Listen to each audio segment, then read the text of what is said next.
What's up everyone, how are you all? Today we are back with another blazing Naruto story. What if Naruto was trapped in an all-girls academy? If you enjoy, then please like, share and do comments. And also check the description box to original creator of this beautiful creation. It has been a week after Pain's invasion and Konohagakure no Sato are making the most of it as they spent the days rebuilding their villages. Of course, with Yamato's Mokuton ninjutsu, it will be no time at all before their village is back to their former glory. However, we're not here to discuss about the rebuilding of Konoha. We are here to discuss about a certain blonde ninja walking towards one of the camping sites at the top of the Hokage monument. The tent this certain ninja was walking towards was the largest out of all the other tents, reaching up higher and being wider than normal. The flaps that showed the entrance of the tent held the symbol for the kanji, fire, as two ninjas of Konoha were placed as guards for the time being. As the blonde ninja walked up to the tent, both guards immediately stood up straight, saluted, and shouted, "Good morning, Naruto-san." Uzumaki Naruto, genin of Konoha, the Junchuriki of the Kyuubi no Yoko, and the newest sage of Konoha, dropped his happy face and adopted a more disgusted face as he waved a hand in front of him.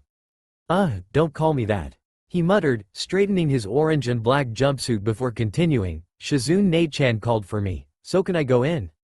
"Of course, Uzumaki-san," the guard on the left answered, as the right guard searched through his chunin vest for something. "Go on right in." Thanks." Naruto murmured thanks, before walking in. Before he could enter, however, the guard on the right stopped him. Before you enter, Naruto-san, see, can you sign this for me?" he asked with a nervous tone. "It's for my son, and—" The guard on the left immediately cursed as he forgot to bring his own pen and paper for a signature. Instantly, it was Naruto's turn to be nervous as he said, right. See, can that wait for a bit?" He tried to turn down. "I still haven't created a signature yet, Tibeo." The guard deflated at that. Is that so? Then can I be the first after you find one?" Sure, why not?" Naruto muttered before entering. "Thank you so much, Naruto-san," the guard said as he bowed in a respectful manner. Naruto immediately flinched and shuddered. Stop calling me that, will ya?" Tsunade's tent. Upon entering the tent, Naruto was met with the smell of smoke entering his nostrils. He thought, why does this smell familiar? Looking at the direction the smoke was coming from, he saw a middle-aged man wearing a white suit and khakis along with light brown dress shoes. He wore silver metal glasses and had a red tie around his neck. His sandy white hair was slicked back, which gave Naruto the impression of an easygoing guy, and sported a light goatee going black. At his right was Kakashi-sensei, who was standing in his cool hip style that Guy-sensei was always yelling about, standing next to the man as if they were old friends. Sakura stood in her casual clothing, looking oddly at the middle-aged man all the while smiling at Naruto, who smiled back. Shizune was kneeling in front of the still comatose Tsunade as she held onto a scroll.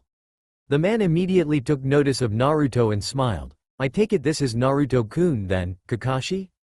The one-eyed ninja nodded.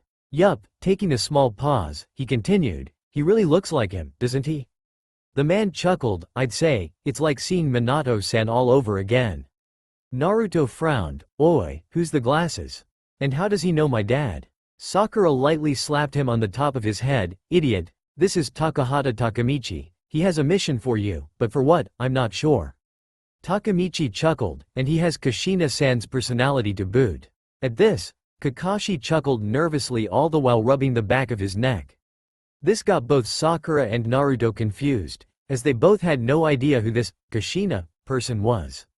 Shaking out of his stupor, Naruto asked, "What's Glasses-o-san doing here?" "Naruto." Sakura scolded her teammate as Takemichi laughed. "It's fine, Sakura-kun, if he's the kind of person I know he is, then he can call me whatever he likes." This got the two young ninjas stare at the man with odd eyes. The two shared looks before the blonde hesitantly agreed to Takemichi's previous response. Shaking out of his stupor, Naruto asks, "So, what up, Megane-o-san?" Laughing lightly as Sakura once more smacked Naruto upside on the head, Takemichi said, "Well, I came here to request Tsunade-sama for a mission, but seeing as she's in a coma right now, I decided to ask both Shizune-san and Kakashi-san here. He nodded to both of the Jonins before continuing, and they both suggested you. Naruto frowned, still skeptical of the glasses-wearing man. Okay. But I still don't know who you are. Takemichi smiled. Well, as your companion, Sakura-kun, said, my name is Takahata Takemichi. And as I have said, I came here to request a mission. The blonde sage nodded. Okay, but what kind of mission is it? He asked, sounding excited. Takemichi grinned. It's a guarding mission, as the area of this mission will be having a grand festival that happens annually during this time of year. In fact, it is one of the, if not, the largest festival in all of Japan. Seriously? Naruto shouted, who started to get all jumpy and bubbly, excited of the mission, since guarding is his expertise. He then stopped. Wait, what's a Japan? Is it a type of ramen? Those who knew Naruto all sighed and shook their heads or sweat dropped as Takemichi blinked in confusion. No. Japan would be one of the hundreds and hundreds of countries worldwide, the pale blonde said, shocking both Naruto and Sakura at the pure numbers of countries. If I'm not mistaken, there are a total of 7 continents, not including this continent. 7 continents? Sakura repeated, trying to imagine how truly large the world was as Naruto scratched his scalp, trying to bring all this new information together. Takemichi blinked. Maybe I said too much. He laughed as he rubbed the back of his neck. Kakashi shook his head in amusement as Shizune sighed in disbelief. Later, Yosha, let's get going to Maho whatever. Naruto proclaimed loudly into the heavens, having already packed everything since most of his belongings were destroyed by pain. Sakura lightly slapped the back of his head. Idiot, the place you're going to is Mahora Gakuen, an academy. Oh, an academy? Naruto nodded in affirmation before the word soaked in. What? An academy? Why didn't anyone tell me? Takahata-san already told us back at Shisho's tent. Naruto, you baka. Sakura yelled as she gave a noogie to the blonde. Ita-tata-tata, Sakura-chan, that hurts. Takemichi chuckled at the predicament the blonde found himself in as Kakashi sighed at the stupidity his student let out, even if it was unintentional. After letting go of the blonde, Sakura sighed, taking on a worried face. Taking note of this, Naruto asked, what's wrong, Sakura-chan? Huh? Nothing. It's just that. You just got back after your training and after defeating Pain of the Akatsuki, you're leaving again. It just seems like you don't have time for Konoha anymore. Sakura let out her worries for the past few hours. Naruto grinned. No worries, Sakura-chan. I'll be back before you know it. Well, he is going for over a week, just to let you two know. Kakashi informed the two. Smiling, Sakura straightened Naruto's jumpsuit, saying, just be careful, alright? Hey, since when was I never careful? Naruto asked innocently as he wrapped his arms behind his head, receiving coughs of disbelief from the two. Naruto glared at his teammate and teacher as Takemichi laid a hand onto his shoulders. Well then, ready to go, Naruto-kun?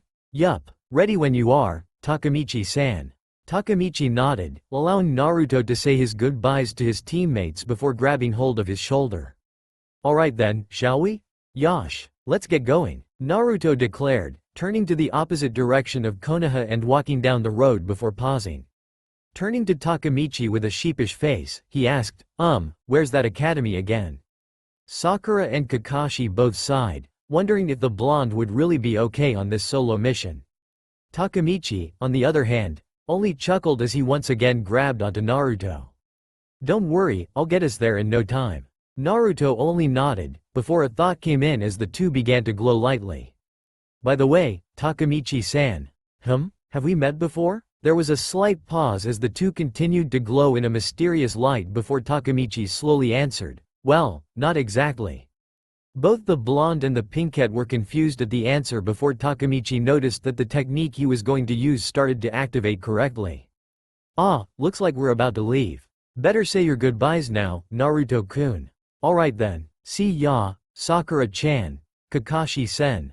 And in a flash, the two disappeared, shocking Sakura as she looked back and forth. What the? How did they where did what kind of ninjutsu was that? Sakura yelled in confusion as Kakashi smiled underneath his mask. Well, long time since I've seen one of that. Sensing Sakura's confused stare, he answered, That wasn't ninjutsu, nor is it something we can encounter here in the shinobi world. That, Sakura, is called magic. There was, once again, a slight pause before Sakura yelled, "What?" "Say." Naruto yelled with much enthusiasm as he waved to nobody in particular, not noticing the bemused looks of Takemichi and a well-aged grandpa. Continuing to wave, Naruto soon noticed the change in the atmosphere and opened his previously closed eyes, taking the new view into his mind. Blinking once, twice, 3 times, Naruto looked around the area, apparently being a huge room, far surpassing that of the previous Hokage's room. Finding 2 men next to and in front of him, Naruto turned to the only man who he recognized with a confused face and asked, how we get here so fast?" Takemichi laughed. "Why, that was magic, Naruto-kun." There was a slight pause before Naruto commented, "But magic doesn't exist, does it?" "As a matter of fact, magic truly exists, Naruto-kun," the old man answered as the blonde's jaws slacked. Seriously? That's so awesome, Datbeo," he yelled, thinking of the many possibilities one can use with magic. Alas, his thoughts were interrupted by a different thought that came out as, "So who's the old man, Takemichi-san?" "This, Naruto-kun, is Kano Kanoman Gakyuncho-sama, as well as your client for the 2 weeks you will be staying here," Takemichi answered for the blonde. The blonde in question merely squinted his eyes and let out a humming sound. So this guy's like the Hokage then?" "Indeed," Kano responded, "however, I do not acquire the same power strength as that of you Hokage, Naruto-kun. I do, however, have a much greater influence than many other people in this world." Naruto nodded, thinking about his godfather's influence over the ninja world as a prime example of having great connections. The headmaster then cleared his throat. "Well then, shall we proceed to business then, Naruto-kun?" Naruto straightened up. "Asu, Gakyuncho Jiji." A hearty laughter was heard as Kano stroked his beard in amusement, to which Naruto now noticed, as well as the freakishly large eyebrows the headmaster grew. Trying his best to not let his jaw drop down once more, Naruto merely thought, "Oh my god, are those even real? They're even bigger than Gekamaya-sensei's." Clearing his throat once more, Kano folded his fingers. "Now then, as for the mission goes, it shall be categorized as a guarding mission, as it will require you to watch over the school as you operate. Now, you will be given the chance to either guard from afar and without any interactions or I prefer guarding close to people, please," Naruto commented as Kano chuckled. Ho ho ho, very well then. In that case, if you were a female, it should have been easier, however." Once hearing the words, female, being added to the headmaster's words, Naruto immediately thought of one technique that should benefit both sides of the party. Moving his hands and fingers into particular shapes, he ended with both his index and middle fingers up and yelled, "Henge." A poof was heard as both Kano and Takemichi raised a brow as smoke covered the male ninja. Once view was restored, they were brought with an interesting scene. In place of the once male blonde, was now a female with a body that could rival with those of swimsuit models. Her hair, no longer untamed and spiky, but now straight and lengthened, tied into twin ponytails that gave the 2 men no choice but be reminded of another twin-tailed female in a particular class. Her face is now more slender, though her whisker-like markings stayed where they are. The blonde opened her eyes and with a wink and cute pose, she announced, "Uzumaki Naruto, at your service, Tabane." There was a slight pause before the headmaster brought up his hands and simply clapped. "That was a great, no, an excellent performance, Naruto. I'm sorry, Naruto-kun." Takemichi's sweat dropped, knowing full well that the headmaster was a closet pervert, and Naruto fitted into all of the requirements the headmaster has. Bringing himself back from his fantasizing, Kano straightened himself before saying, "Now then, seeing that this technique, what was its name? Oiroke no Jutsu? How fitting, should help us with our current predicament, I shall now ask, are you up for the challenge?" Naruto simply thumbed up the headmaster. "With a ninja like me, no challenge is challenging." "In that case, I know exactly which class to place you in," Kano responded as he dug into his pile of paperwork. Such blasted things. Before taking out what seemed to be an application form. The meeting soon turned into a question and answer game as Kano asked a question and Naruto simply answered the question. It wasn't until they hit the 17th question did a brick hit Naruto in the head. "Wait, did you just say, class?" The blonde asked with fear starting to sip into her emotions. Kano looked confused at this. Why yes, that is exactly what I said. Is there a problem? Both Kano and Takemichi then watched with mild confusion and amusement as the blonde ninja simply dropped onto her hands and knees and began sulking at the very idea of going back to school. Without even taking the class, Naruto knew exactly what scores she will achieve, being reminded of her time in the ninja academy. Briefly looking up at the headmaster with tears running freely down her eyes, she asked, "Isn't there any other way I can do this, Tabane?" "I'm sorry," Kano simply answered, "but if you want to guard people closely, then you must be a female student. This academy is, after all, an all-girls academy." Those words echoed throughout Naruto's mind as she tried to adjust to what the headmaster said. Dropping her head, Naruto sighed out loud as Takemichi laughed lightly at her misfortune. "I guess there's no escaping school then." Naruto groaned as she silently prayed that she'll survive this. Takemichi's dorm. Takemichi opened the door to his dorm as he led the still sulking blonde in. Having turned back to his original gender, the first thing that came into Naruto's mind was writing an apology letter to Iruka for all the misfortunes he created during his early years at the Ninja Academy. Having what looked like his soul popping out of his mouth, Naruto dragged his feet to the couch before landing face first onto the sofa. "Come on, Naruto-kun, it can't be that bad," Takemichi tried to bring the blonde's spirit up. Popping his face up and glaring at the pale blonde, Naruto yelled, "At least you're not the one going back to school, Tibeo." Takemichi held a thoughtful look for a bit before saying, "But I do." "That's 'cause you're a teacher, damn it." Laughing once more at the soon-to-be student's misfortune and immature actions, Takemichi continued on to the kitchen to cook dinner. Several minutes later, "You are never gonna cook dinner?" Naruto muttered to his fellow blonde as he poured out the contents of red bean soup that he made. "Ever," he added to emphasize. "Ah, come on Naruto-kun, it wasn't that bad. The curry's burnt, the veggies somehow turned into icicles. The soup pan exploded, and the spatula's disintegrated." Naruto listed all the incidents that happened during the cook-off. "And don't even get me started with how the water caught on fire." The ninja roared as he helped Takemichi set the table. The pale blonde sweat dropped. It wasn't his fault that he didn't attend those cooking classes when he was younger. He was simply too busy fighting in a war. That's a good excuse, isn't it? It doesn't count if a professional cooker was doing all the cooking. Naruto deadpanned as Takemichi sighed. He wonders how he and Asuna lived during the early years when the two of them couldn't even cook. He then remembers, they had takeouts. The next morning, Naruto, who transformed into herself before she exited the dorm, was now sporting her new school uniform. Glancing at her suit, she grumbled at how hard it was to move around normally, in ninja terms, without flashing towards the male audience around her. The suit was stiff and further relinquished the freedom she had to punch quickly and perform her more powerful ninjutsu. The tie and bow she quickly denied, saying how it would be easy to choke someone to death, a statement that caused Takemichi to sweat drop. The shoes were even more uncomfortable as it didn't give her enough room to spread out her toes to better move around the terrain. And to make it worse, I'm forced to wear panties. She grumbled under her breath, remembering the time she used Oiroke no Jutsu to fool around perverts, and in some cases, a super pervert. Ah, those were the good times. At those times, the clothes she wore when using the special transformation technique were usually the only illusionary techniques he was able to use, wearing his usual wear underneath the illusions, faking the fact that his female self was wearing panties, or going commando, but now. Blushing, Naruto shook those thoughts away from her before starting to run towards the school, memorizing most of the buildings and places of interest before the strange creatures caught her attention.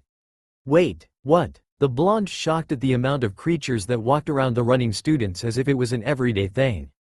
Looking to the sides, she saw a few monsters taking off their heads before revealing the students inside.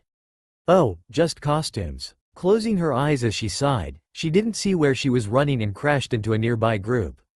Grunting as she landed on something soft, Naruto opened her eyes to find herself straddling an orangeette, her blue eyes staring into the heterochromic eyes of blue and green. A second passed before Naruto immediately stood. Whoa. I'm sorry. I wasn't looking where I was going, so I guess I crashed into you, Tabane. It was a total accident, honest. Clapping her hands and bowing in apology, Naruko continued to apologize as what seemed to be the orange head's friends helped her up. Switching point of views, Asuna let out an eep before she was thrown into the ground by an unfamiliar blonde whose hair was tied similarly to hers. She stared into the blonde's blue eyes before she got up to apologize. Kanoka and Negi helped her up as she rubbed her bum. Ouch. Looking to see the blonde still apologizing, she said, "It's okay. It was only an accident, right?" "Right." The blonde agreed quickly. She then poked her index fingers in the same manner Nodoka would do when nervous or shy, a sheepish face evident. It was mostly 'cause of the monster costumes that grabbed my attention while running. Geez, I'm such a dummy. Well, at least you apologized, Asuna tried to reassure the blonde. It was then that Kanoka entered the conversation. By the way, I'm Kanoka. The one you crashed into is Asuna. Pointing at her classmates and friends, she continued, that's Chizuru-san and Natsumi-san. The cute kids are Kotaro-kun and Negi-kun. The happy brunette paused to allow the blonde to introduce herself. Noticing that she was being waited to introduce herself, the blonde pointed at herself. "Oh. I'm Naruko and I'm a new student here. Supposed to start today, so I'm heading over to Gakyuncho Jiji's place to find out what class I'm in." "Oh, well, Oji-chan's office should be straight into the building, turn left on the hallway and go up the stairs after about 5 classrooms. Once on the 2nd floor, turn right until you find large oak doors, and you should be there." Kanoka laid out the directions to her grandfather's place. "Got it, thanks. Wait, he's your grandpa?" Naruko yelled out in surprise. "Yep, boy, must be tough having a headmaster as your grandpa, huh?" Naruko tried to sympathize, knowing of another who had a great figure as a grandfather. "Oh no, it's actually quite fun having a few benefits." "Oh." Naruko trailed off before looking to see the time. "Gah, I'm late. Gotta run, nice to meet y'all. In that case, let us be the first to welcome you to Mahora." Negi intervened, welcoming the blonde to the school. "Thanks kid, and isn't this an all-girls school?" Naruko wondered to herself as she began to run, running faster than Asuna's record time, causing eyes to grow huge. "Wow Asuna, I think you have competition this year. I'll say." Asuna trailed off as Setsuna raised a brow at the new girl. Kano's office. Now then, Kano cleared out, folding his hands once more. "I have decided which class you'll be attending for the remainder of your mission." Giving the girls in question a small notebook of the students and teachers who are all magically aware as well as those who have superhuman abilities, Kano debriefed once more what the mission was. "Again, you shall protect this school for the remainder of this week as well as the 3 days of the Mahora School Festival, is that clear?" Receiving a nod, the headmaster continued. "Very well then. The class you have been assigned to is Class 3A, the class where our youngest teacher handles over homeroom as well as my granddaughter being one of the students." Leaning closer to the blonde, Kano asked with a serious voice, "Can we count on you?" The blonde grinned, saluting the headmaster as she said, "Uzumaki Naruko reporting for duty and will do my best to complete this mission without fail." "That's a promise of a lifetime, Databane." Naruko was nervous. No, that would be an understatement. She was downright ready to faint from all the pressure and questions that were swimming in her head. After all, how would you feel when you haven't been to school for almost 3 years, spending all that time fighting and whatnot, expecting to never go back, only to be forced back to school? Takemichi chuckled, seeing the blonde nervous wreck. "Calm down, Naruto-kun, it'll all work out." "Easy for you to say?" Naruko muttered. "And I thought we all agreed to call me Naruko." "True," the middle-aged man responded, smiling to himself. The two continued to walk on, Naruko trying to ignore the few stares from random girls who took the bored chance to go to the bathroom or the infirmary. Among the few girls, a few of them gossiped to each other about the new girl walking alongside the infamous, death glasses, Takemichi. Hearing all the gossips with her enhanced hearing, Naruko unconsciously rubbed her right biceps to slowly cool herself down as the gossips soon turned into wondering if the new girl is being transferred into that class. This had Naruko leaning towards Takemichi to ask, "Hey, so which class am I attending again?" Takemichi chuckled. "The class you'll be attending will be one whose teacher I'm very good friends with. I'm confident that you'll make fine friends in that class." With a sigh of relief, Naruko allowed herself to be led towards her new classroom and new, in her words, nightmare. Standing in front of a sliding doorway, Naruko gulped. The moment of truth now standing behind those walls. It was either now or never. Ignoring Takemichi for a slight moment, Naruto grabbed the handle and slid the door to the left, walking in at the same time. The next few moments, she found herself about to land right next to the red-headed kid she saw earlier in the morning. I thought this place was for kids around 14, holding a cup of water. The first thing she registered when she landed was the surprised faces on the kids' and girls' faces. Is there something on my face? Earlier, Negi was having the time that would make every man, who are perverts, in the world say, it is heaven. Although as a kid, he has no idea what kind of thoughts he should be thinking. Thus, he was pretty confused and shocked when his class started to make moves towards him, doing perverted stuffs and charging him overprice. He was so shocked that he didn't notice one of the Narutaki twins tripping and spilling orange juice over the floor as well as the door opening. Everyone's attention turned to the door to see a girl about to step into the puddle. Suddenly, she was in the air, doing a flip, backflip, whatever, spinning maneuver that only top-class gymnasts can perform, before she landed with a perfect T-formation touchdown, landing right in front of Negi. Landing gave the students all the time they needed to observe the new girl in front of them. She had a body that immediately ranked to the top 10 of girls with attractive bodies contest.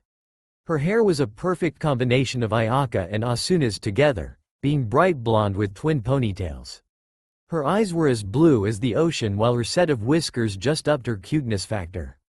Her skin was just a tad bit tanner than the so-called perfect tan, having all the girls eyeing her with envy. Feeling the eyes on her, the new girl lightly scratched her cheek, chuckling sheepishly as she said, is there something on my face? That started the domino effect as all the girls suddenly ganged up on her, asking her questions and the whatnot. Feeling overwhelmed, the blonde only had time to breathe once before she was smothered by all the females surrounding her. Negi and the rest of the not-so-hyper girls' sweat dropped as Takemichi tried to help out the poor blonde. Mana, one of the more magical-aware girls, leaned towards two others as she whispered, "You two felt that?" Setsuna nodded, her energy reserves are pretty high and not even being controlled. It's like she wants us to know. You think she's a threat? It's a possibility, Setsuna answered. You two are too paranoid. She might have been hired by Gakyuncho Dono to help out with the festival. De Gazaru, Kaide tried to defend the blonde mystery. Both the mercenary and swordswoman looked towards the ninja. The two then looked at each other for a few seconds. Finally, they adopted a thinking position, arms crossed, but one hand under the chin, letting out an Now that you mention it, that's another possibility, Setsuna muttered. The three stopped their musing to watch Takemichi finally stop the other girls from suffocating the potential threat. Their eyebrows rose when Takemichi introduced the new girl as their new classmate, allowing the girl shivering behind him. Asuna lightly glared at the new girl for this, to introduce herself. Said blonde glared at the older blonde as if he was mad. Are you sure they won't kill me? The girl whispered with a panicky voice. Takemichi laughed as the girls who shamelessly jumped onto the blonde looked down apologetically in slight shame. After Takemichi assured that there won't be any killing, the blonde slowly stepped away from her fellow blonde, not really convinced that the girls won't kill her. Seeing the smiles helped, but seeing the hungry eyes of curiosity didn't help give the blonde easement. Hey, name's Uzumaki Naruko, hope we can get along. The now named Naruko smiled from her hiding place, all the while thinking to herself, man, what's wrong with me? I'm not this shy, that's Hinata's job. In the end, the blonde filed it as a side effect of using her anti-pervert technique. It only took a few minutes, but a few girls recognized her as the blonde who crashed into Asuna this morning. They were about to step forward to introduce themselves once more when Negi beat them to it. Welcome to Class 3A, Uzumaki-san, he proclaimed happily. Naruko stared at the boy for a few minutes, making the redhead uncomfortable, before turning to Takemichi and asking, I thought this place was an all-girls place for girls 13 and up. That's correct, one of the girls answered for the glasses-wearing teacher. Then why's this kid here? Much less a kid who's 10 years old, Naruko asked with confused face. No one noticed Chisame doing an odd dance, celebrating another girl who has common sense for a 10-year-old to be teaching. Takemichi once again laughed. This is the friend I've been telling you about. This is Negi Springfield, and he's the homeroom teacher for Class 3A. Seriously? A teacher? Is that even legal? Naruko asked, not quite believing what she just heard, continuously touching Negi all over the place, making sure that it wasn't some sick joke or illusion. Takemichi just shrugged as Naruko scratched her head, trying to get it into her head. Everyone leaned closer to see what the blonde had to say about having a kid as a teacher, before a majority comically fell to the floor as Naruko shrugged, saying, I've seen weirder. Takemichi just laughed as the girls and Naruko got acquainted before taking his leave. Naruko, in the meantime, was looking around the classroom, questioning, so, is there a reason why the classroom looks like a bar? That caused a glint to appear on half of the class as all of a sudden, 6 girls were suddenly dressed into different outfits. That's right, Negi-kun, we got more costumes to show you. Naruko looked on in confusion as Akira tried to cover herself, wearing an awful indecent bunny girl outfit. She shocked as Ku commented that Negi had to pay just to watch. Asuna yelled at Yuna about how this whole costume-wearing thing was getting off topic of their original thinking. Yuna merely ignored the twin-tailed girl before she and Kazumi pointed at random girls and choosing an outfit that best suited them, shocking the girls who were picked. Naruko tried her best to hold her nose from blowing as the girls changed in super high speed. Because of her training with super fast people, Naruko was more used to being able to see fast things in a bit more slower motion, thus allowing her to see a lot of revealing skin and cleavage. The 2 girls responsible for the changing deadpanned how they went overboard as Akko performed Tsukomi against the 2, crying out, "You idiots." Naruko sighed out in relief, glad to have not had a nosebleed right then and there. I blame Ero Sennin for this, to Bane, and went to have a seat as 2 girls. Yu and Haruna showed off a simple, yet cute look of a girl who made Naruko have a double take. Swiping sweat off her forehead, she sighed, "Phew, I thought that was Hinata for a second. I'm not ready to face her yet," to Bane, the blonde thought, thinking of the few similarities she's already seen between the 2 girls. A screen caught her attention as Naruko looked towards the door to show a scowling teacher wearing glasses, dubbed as the guy who needs to take a chill pill, roar at the class about how they were so noisy so early in the morning. He then ranted towards Negi before forcing discipline towards the class by making them sit Caesar for the rest of the morning. Naruko cried out rivers of tears as she sat alongside the girls, pain entering her legs. "What the hell did I do? I didn't do anything," to Bane. After school, a rough sigh was heard as Naruko slumped and dragged her aching legs across the floor. Being a ninja, she was more used to working her legs until they were all wobbly and jelly-like, not sitting on them all formal style. It just isn't her, or her real gender self's, style. "Rough first day?" Kanoka asked. "Yeah, I didn't think it'll be this tough going back to school." "Huh? What did you mean by that?" Asuna asked, confused. "You didn't go to school before, Uzumaki-san?" Setsuna asked as Naruko flinched at being caught. "Ah, no. Well, I went to an academy in my early years, but since my guardian was a huge traveler, I had to come with, and so I was home-schooled for 3 years." The blonde answered, hiding the fact that she never actually attended an actual academic school.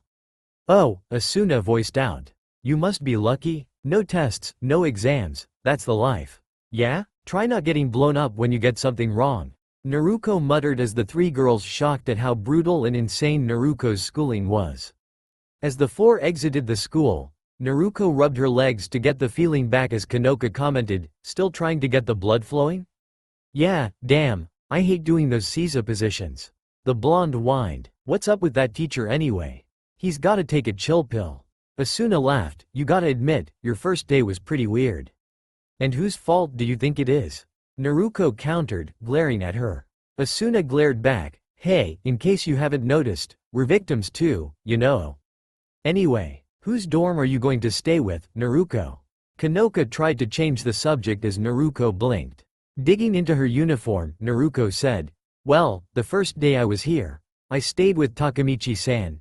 And I gotta say, he's terrible at cooking. But after meeting with Gakyuncho Jiji, he told me the dorm I'm gonna stay in for the remainder of the week." Asuna full-blown glared at the blonde, jealous at her luck, as Naruko took out a piece of paper. "Aha, Lessazi, I'll be staying in room 643. Hey, that's our dorm," Kanoka exclaimed excitingly. Asuna scratched her head. "Is that okay? I mean, we already have 3 people." "Ah, Come on, Asuna. It'll be fine. I'm sure one of us can share a bed. Naruto blushed. Share a bed? Kanoka, why not? Should be fun. It's okay. I can take the couch.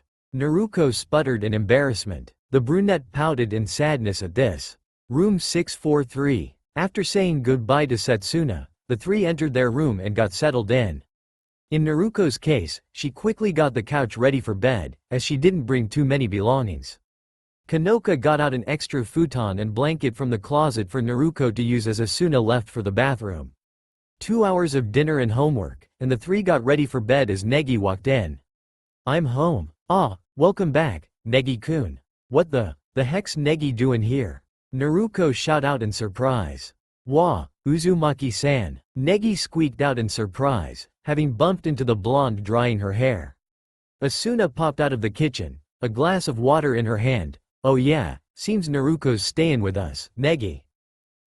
Is that so? Naruto, still skeptical of a kid staying with them, shrugged before entering the bathroom to brush her teeth. Negi walking after her to wash up. By the time she exited, the lights were already out and she was already exhausted with all the studying. Not even bothering to put on her pajama pants, the blonde dropped dead onto the couch, snoring lightly while wearing only a shirt and panties, ignorant of the two redheads talking on the top bunk. The next morning, wait, Negi, what the hell did you do? How the heck did my pajamas get undone? The scream knocked Naruto awake as the girl got up as quick as a shooting star and looked around with sleepy. Ignoring the stares of three girls and an ermine, the remaining male still yawning in his sleep, the blonde only dropped back onto her makeshift bed, commenting, just 5 more minutes, to Bane, Arrow Senin. Then I'll make all the ramen we can eat, Data Bane. The 3, + 1, - 1. Sweat dropped as the ninja in hiding continued to snore in her dreams, all wondering who this perverted sage was. A message to all you readers. Thank you all for favoriting, alerting, and reviewing this story. It took a lot of planning to finally get this story going after the first 2 chapters. God, I dunno how long I was gonna keep you guys waiting. Anyway, in contrast to how the first story went, we can see a lot of differences to how Naruto met up with the rest of the class. And so, the next few chapters are gonna focus more on Naruto getting to know a bit more about her classmates and vice versa. It's gonna be fun. And yes, things are definitely gonna be different in this story. First of all, the plotline, I changed it a bit, not too much. I also took out a few parts of the original story, still debating on the whole Tobi is Naruto, and the return of the super pervert issue. Especially that whole memory arc thing, not my best idea ever. Second of all, Naruto's growth. Now I'm not against to how the canon Naruto grew and matured, but the Naruto I have with me is a bit more matured and trained. I mean, he's been trained by Jiraiya, Konoha's renowned spy master, Toad Sage, and self-implicated super pervert. How can Naruto not learn more than the Odama Rasengan and a few other stuffs? So I had Jiraiya teach Naruto more than just a few stuffs, you'll find out later. Third of all, the only things that will not change are the pairings, maybe I'll tweak it a little bit. As well as the Pactio. Okay, so I'm gonna change the Pactio a bit, but that's it. Also, Naruto and Kurama's relationship? That has gotta change, definitely. Questions and answers? Yes, Naruto and Kurama's relationship will be developed earlier, IOW. They'll be more friendly towards each other around the end of the story. Yes, Kurama will be a tad bit more friendly towards humans, not really, but he will be a bit more teasing. Yes, Kurama will stay as a pervert, who doesn't want a who-knows-how-old creature with powers that can destroy mountains and oceans but is always on heat talking inside your head. I know I don't. Lol. Anyway, what I wanted to say is thank you. My wonderful readers, my awesomest reviewers, and most importantly, my fans literally talking to my fan here. Teehee. It was still dark out when Blue Eyes opened. The figure on the couch sat up quietly, intent on not waking up his roommates, lest he gets caught in the act. Tiptoeing, not really, the blonde changed out of his panties and put on his ramen-themed boxers. Sighing in relief at the feeling of his preferred undergarment, the blonde quickly changed into his training garb, which is an oddly familiar orange tracksuit, and quickly left the room via the window. Looking both sides of the building, The blonde jumped off the window, and as quiet as the night, ran straight into the woods. Later in the morning, Naruko rubbed her eyes to get rid of the sleepiness that threatened to take hold of her. After being woken up by a certain orange head screaming at the top of her lungs, the blonde was still sleepy over the fact that they had to leave early, even when school starts an hour later. Turning to Kanoka, she asked, "Tell me again, why we're leaving so early in the morning?" Her stomach growled, making the blonde whine, "And why did we have to skip breakfast?" Kanoka giggled, remembering that Naruko wasn't from this school. "Nothing much," she answered. "Satsuki's just having a sale for the festival coming up." Her eyes brightened as she pointed forward. "Ah, over here, Negi-kun, Naruko." Looking forward, the two, newbie, looked forward to see an amazing sight. "Wow, amazing, the food smells amazing," Naruko let out as she took a whiff. The group soon found a table to sit as Kanoka and Asuna told the two newcomers of the popular food cart that Satsuki owns with Chao and Chachimaru. At the time, Satsuki walked up and gave Negi an on-the-house stamina soup to help. She then went on about Negi's training, something that caught the new blonde's attention. "Ku-san told me about your training," Satsuki went. Smiling, she continued, "It's good to work hard, but too much and you'll get sick. Be careful. Your body is very important. You're nothing without your health." Hi. Negi stuttered. As the two talked, Naruko looked towards the others with a sly grin. "So, what's this training I'm hearing about?" The two more battle-attuned girls looked at each other with nervousness, something Naruko took immediate notice of, while Kanoka just smiled, trying to get the blonde's attention away from the subject. "What training?" Naruko was about to talk more when Chao walked up with a big bowl of ramen. Suddenly ignoring the others, Naruko yelled, "Ooh! Ramen! Itadakimasu!" Setsuna and Asuna's sweat dropped at the blonde's eagerness to eat ramen early in the morning. As Kanoka lightly frowned, "Naruko, it's bad to eat ramen in the morning, you know." Naruko grinned. "Well, I'm proof that you can survive off ramen your whole life." The girls were shocked by this revelation before their attention was taken by Negi, who suddenly shot up with great enthusiasm.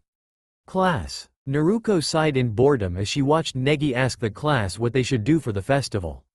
Glancing beside her, Naruko peeked at Evangeline, ignoring the rest of the class before boorishly listening to some suggestions for the festival.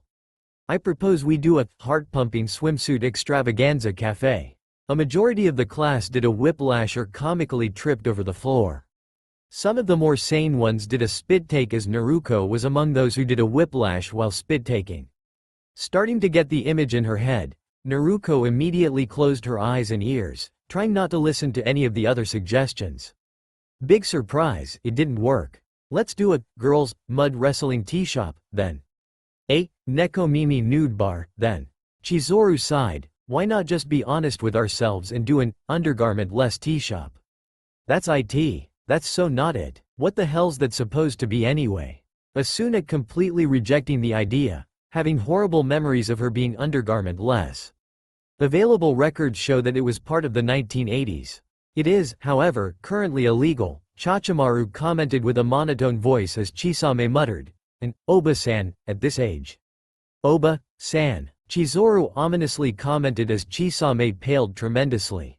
"Negi bozu." Naruko faint from blood lost. Ku shouted, raising her hand. Ako herself fainted, seeing the amount of blood flowing from Naruko's nose as Yuna questioned whether or not the blonde was a lesbian. Negi, Nodoka and Fumika all trembled in confusion as they turned to Mana. I don't understand, what's going on? What do those terms mean?" Negi asked as Fumika whispered, what are they gonna do?" Kanoka smiled as everyone's attention then turned from one another to how loud they were being. "And to think Negi-kun wanted to work hard today. To think that this is the same person who was fighting so ferociously the past few days." Yu muttered as Setsuna commented, "Trying to control our class really is an extreme job." A moment of silence. Think we should do something about Naruko's blood lost?" Kanoka wondered as the two nodded. "Kids, please don't try any of this at home. We're what you call air experts? More like perverts." Later, the rest of the day went by with Yuna, for some reason, trying to avoid our favorite blonde ninja. Not the kind of girl, or guy, to press into personal matters, Naruko simply dismissed it, already bored out of her mind as the remaining classes continued on. When she woke up from her sleep, she quickly noticed her nostrils feeling a bit weird. Holding up her hand, the blonde quickly blew air through her nose, forcing the blood-clotted rolls tissue onto her hand. Gazing at the blood, Naruto's sweat dropped, remembering what happened earlier in the morning. For once, she was glad that her teacher created the seal that is currently placed on her stomach, where the focus of her chakra was, to keep her in this transformed form. Even though the primary reason for having that seal was for revenge towards said blonde for teasing the perverted sage. Bells suddenly rung, forcing the sleep out of Naruto's eyes as she blinked. Looking around, the ninja in hiding quickly found most of the students already leaving, indicating that school was over. Quickly packing her school bag, the blonde raced outside in search of her new roommates, determined not to get lost like that last mission. Running about, she quickly found Negi sitting at the base of a fountain, sobbing his eyes out. Grinning, the blonde sneaked behind the redhead, determined to scare the living daylights out of him. Some things just don't change. Hiya Negi, how's it going? Negi screamed, jumping a couple of feet into the air. You Uzumaki-san, don't scare me like th. He flinched as Naruto flicked his forehead. Rubbing the wound that was quickly glowing red, he gazed at his newest student with eyes that asked, why? No, that won't do, teach. If you want to address me, then address me with my first name. Naruto quickly laid down the grounds. I'm not really into those honorifics anyhow, so no, Uzumaki, this or Uzumaki, that, got it? Hearing no response, Naruto glared at her teacher, her hair shadowing her eyes to give it an even more intimidating glow, her teeth bared to show fangs. Growling slightly, the blonde repeated, got it? Smiling with satisfaction as Negi nodded rapidly, Naruto grinned, standing up. Awesome, glad we all agree with each other. Now then, how about we go get some grub? I'm starving. Negi chuckled at his new student just as Satsuki walked up to the two. Meanwhile, why the hell is this damn school so big? Naruto fumed in anger as he jumped from roof to roof, finally landing on the girls' middle school building. Our blonde hero sits down to meditate and draw in some natural chakra to help with his mapping and scoping. Feeling the effects of Sage Mode, Naruto flinched when he sensed a number of people with higher than normal chakra reserves suddenly stopping with what they were doing and immediately head in his direction. Sensing closer, Naruto found Takemichi as one of the people rushing towards him. Shit, I didn't think there'll be so many people who'll be able to sense me in Sage Mode. What the hell do I do? Naruto panicked before he bopped his fist onto his palm as if figuring something out. Cutting off his connection with nature, Naruto hurriedly covered himself with his village's traditional weather coats and covered his face with the hoodie before acting as if he had just arrived as well. Watching what he guessed to be mages arriving like moths to a lamppost, Naruto quickly recognized a few as some of the students and teachers. The hell? Why are there so many people who know about magic here? I thought they were supposed to be secretive and discreet. Naruto thought to himself as he nodded towards Takemichi, who recognized the blonde immediately. A selected few of the magical teachers and students stared with odd looks towards the new hooded figure who nodded towards one of their aces before heading off to a different direction. A dark-skinned teacher walked up to Takemichi. Takahata-sensei, you've arrived earlier than any of us. Do you know what that energy explosion was? Takemichi closed his eyes, his face looking as if it was thinking on something. In reality, the death glasses was trying to think up of an excuse to cover up their secret employer's work.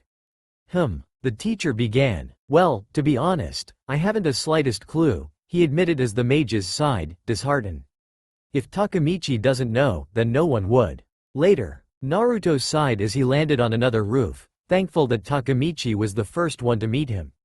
Looking next to him to see a clone, he asked, so how was the scoping? The clone glared at him. You're asking me that? What? Aren't you the one who's in charge of this section of the campus? No, I'm not. Liar. Hey, I wasn't the one who decided to use Sage Mode in the middle of a nature-sensing army. While that was low and A loud bang was heard before Naruto exploded in a loud poof, signifying that it was a clone. Another Naruto popped from a nearby roof.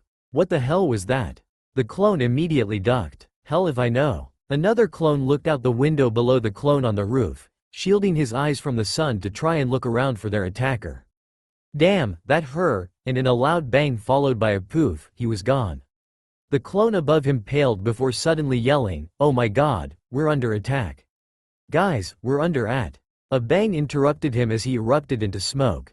The memories passed through all the clones in the area as one clone immediately yelled, "Open fire." And the roofs suddenly exploded in smoke as the 23 clones of Uzumaki Naruto attacked one another, thinking that one of them was a spy. 1 kilometer, 3,280 feet, away.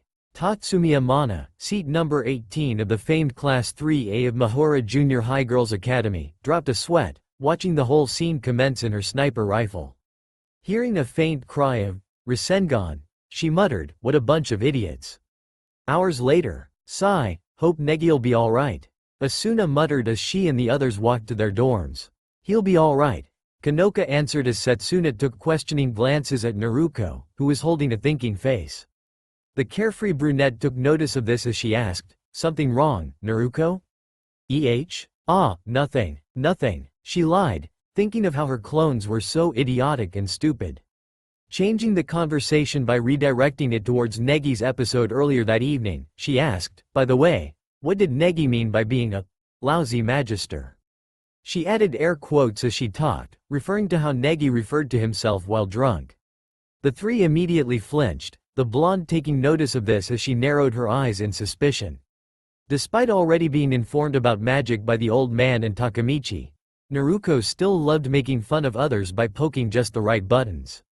It made the faces all worth it, despite all the glares and beating that usually came after. Naruko went, pointing a finger at her chin. "Something tells me that there's something suspicious going on here." Suspicious? Asuna replied, There's nothing suspicious around here." "Right guys?" "Why yes, there's nothing going on," Setsuna agreed all too quickly. She flinched when Naruko merely grinned wider, smiling as if she already knew, not that Setsuna knew she knew. Suddenly, the blonde grinned her regular grin. Throwing her arms around Asuna and Setsuna, she exclaimed, "Come on guys. I was only kidding. Geez, no need to be so uptight." Kanoka giggled as Asuna sighed. Setsuna, still a bit skeptical at the blonde's acute mind to pick up things quickly, merely gazed at Naruko with calculating eyes. There was a moment of silence as the group of four walked back to their dorms when Kanoka turned to Naruko. "Say, what was the reason for your nose bleeding earlier this morning?" she asked as Naruko immediately turned bright red, looking towards the side in a suspicious manner. No reason." It was now Asuna's turn to grin slyly as she said, "What do you mean by that? Seems like you're hiding something from us." "Wah, I'm not hiding anything, Databane. It's okay, Uzumaki-san, we all have a few skeletons in our closets," Setsuna responded, patting the blonde on the shoulders, happy to have the roles switched. "What the hell's that supposed to mean?" The girls would then continue to shoot embarrassing moments at each other before they would turn in for the night. Ninjutsu Encyclopedia. 1 Sage Mode, Senin Modo, a powerful transformation technique. Differing from the regular transformation technique, Sage Mode refers to drawing natural energies, meaning the energy of the world, to oneself and using that same energy to greatly amplify their body and techniques. Once the user succeeded in mastering Sage Mode, they can be referred to as a sage, popularly known as a great man of wisdom. In reality, however, this refers to how a person is attuned to nature. Sage Mode has many advantages and disadvantages. Good examples being that with Sage Mode, the user's body and mind is greatly enhanced, however, they must be still and immobile in order to utilize this technique. Sage Mode is also not exclusive to only humans, as summoning animals or familiars are also able to utilize this technique as well. Well-known human practitioners are Jiraiya the Toad Sage, and Naruto Uzumaki. 2 Spiraling Sphere, Luo Zanwan, Rasengan, a powerful A-classed technique created by the 4th Hokage of Konohagakure no Sato, Namikaze Minato.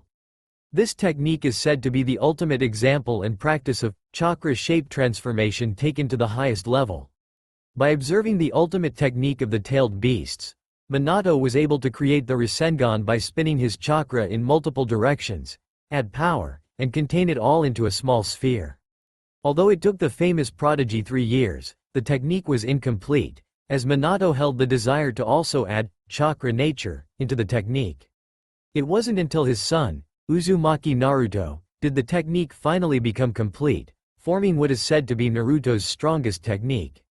While combining both chakra shape and chakra nature is nearly impossible, just the chakra shape itself is powerful enough to destroy hard steel, and is also adaptable enough to be improved in many different ways. As powerful and adaptable as it is, it quickly became one of Naruto's main techniques. 2 days has passed since Naruto's arrival. After Negi's little episode back at Chao Bao Zi, anything and everything has been sworn to secrecy by those who were present, something that made no sense to our blonde heroine, Hiro. The next day after that, after waking up to find her newly bought panties stolen by one perverted ermine, who was taken care of in the same manner as her perverted master, the blonde ran off with her newfound friends to school. At class, they were surprised to see Negi back on his feet, ready for anything. Minutes of homeroom went by as the class held a vote over what they should do. So let's decide by calling on the most votes, Negi called out. Beginning with the poll, the child teacher raised his chalk. Please raise your hand if you think we should do a haunted house. Naruto lowered her head slightly, trying, and failing, to use her non-existent psychic powers to prevent anyone from raising their hands. Seeing hands rose, the blonde resorted to glaring to scare them off. Getting no reaction from the girls who raised their hands, the ninja in hiding glared harder, trying not to dip in too deep with her chakra. As she glared around the room, ignoring the girls who shivered at her chakra levels rising, she noticed something, for a lack of better word, terrifying. What terrified her, you ask? Why, it's that floating, pale hand, rising up in midair in the first row of the class. In that spur of moment, Naruto's face paled immensely. Oh God, oh God, oh God, I did not just see that. As the class celebrated over their decision, Naruto, on the other hand, slowly lowered her head onto her arms, looking at the floor very intensely. Shit. I was so worried about being caught that I didn't even think about supernatural things that can happen around here. Looking back up, the blonde couldn't see the floating hand anymore. Moving her head back down, she thought, oh God, if that really is a ghost. She shivered. I'm dead, Databane. Evangeline raised a brow as Naruto shivered. Huffing as she rested her head onto her hand, she thought, God, another oddball. Why can't there be any normal person who isn't annoying around here? Gazing at her fellow blonde, her last thoughts as class ended was, still. Uzumaki Naruto. I've heard that name before. After school. Hey, Naruto, you okay? Your face has been pale ever since homeroom ended, Asuna asked, worried about her new classmate and roommate. Naruto blinked, having not noticed her face color changing as Kanoka let out a thoughtful sound, remarking that she has noticed that as well. Setsuna and Kazumi both nodded. Negi, on the other hand, was the only one confused, having only seen Naruto in class twice. Really? Never noticed. There was a slight moment of silence before Naruto mildly glared at the paparazzi who was poking her. What? She demanded. What did you mean, what? That face you had back at school is the face of someone being terrified. She announced. Leaning in, making Naruto take useless note of her brown eyes, Kazumi asked, so? What is it that spooked you so much? Twitching an eye, Naruto turned her head away, exclaiming, even if I told you, you wouldn't believe me. What? Come on. I said no. Kazumi was about to continue her pleading, when a single glare from Naruto stopped her. Trying to shake the feeling of fear out of herself, Kazumi wondered whether or not she was hallucinating, having seen the blonde's eyes going red for a second before dismissing the idea. As the group walked past a convenience store, Naruto and Negi both suddenly stopped. The two looked behind them for a second. What's the matter? Asuna queered. Nothing, I guess. Negi answered as Naruto continued to stare intently at the convenience store, positive that she heard something. Oh, by the way, Negi-sensei. Kazumi called out as Negi looked at her. And by we, I meant the class. Thought that maybe we could stay in the classroom for the night to prepare for the festival? Of course. But please do be careful and go back to your dorms by 2100. Negi responded as Kazumi did an accomplished pose as Kanoka giggled. Naruto, on the other hand, wasn't pleased about the fact that they were going to do the number one theme she absolutely detests, and is terrified of. That night, it was nearing midnight when the class was starting to put up the finishing touches on their costumes. Naruto was working on a foxtail when she felt a heavy breath on her shoulder.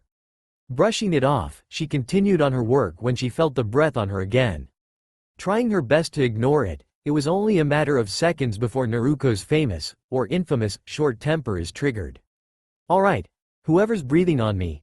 It's really annoying and starting to creep the hell out of me. She turned to her fellow students only to find them meters away from her. The girls looked at each other before turning to her in confusion. We're not doing anything, Naruto-chan. Meiki responded to the awkward silence.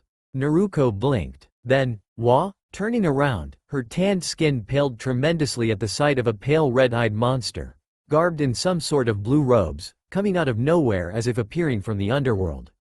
Shivering and being frozen stiff in fear, Naruto could do nothing as the ghostly figure leaned towards her, ignorant to the yells from her fellow students to run away. The ghastly figure began. Together, friends, always? Uzu-san? Her teeth chattering and eyes about to glaze over, Naruto did the only thing she could do at that exact moment. Not even a second before she fainted, our brave heroine screamed. Gia. The next morning, everyone huddled around the bulletin board, mumbling and gossiping over the existence of ghosts. A one-third of the girls from Class 3A huddled around the news, the so-called ghost being lost to them. Behind them, two of the cheerleaders grabbed onto the Narutaki twins, scaring the two as Yu exposed her beliefs over the ghost story. I, for one, believe it is true, she began. Every weird thing that has happened recently circled around Negi-sensei, so it is a very likely relation. You think so too? Asuna voiced her agreement as Negi looked sheepish.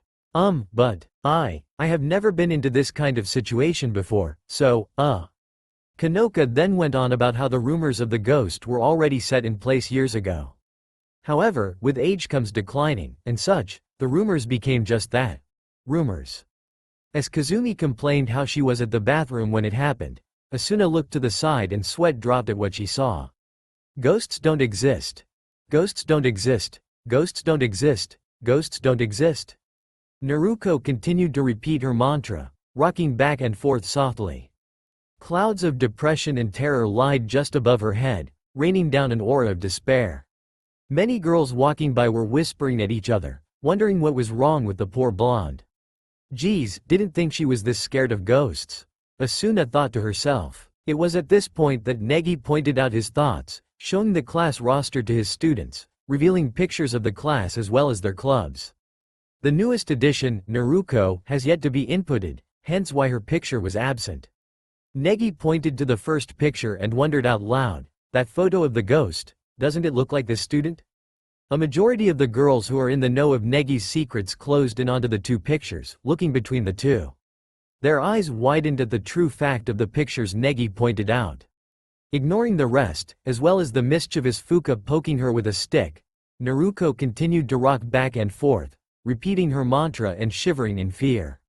Later, after Naruto spends nearly 3 hours of processing the fact that he has a ghost as a classmate, Kanoman was simply stamping away on his paperworks when suddenly, a yell seemed to be calling from outside his office.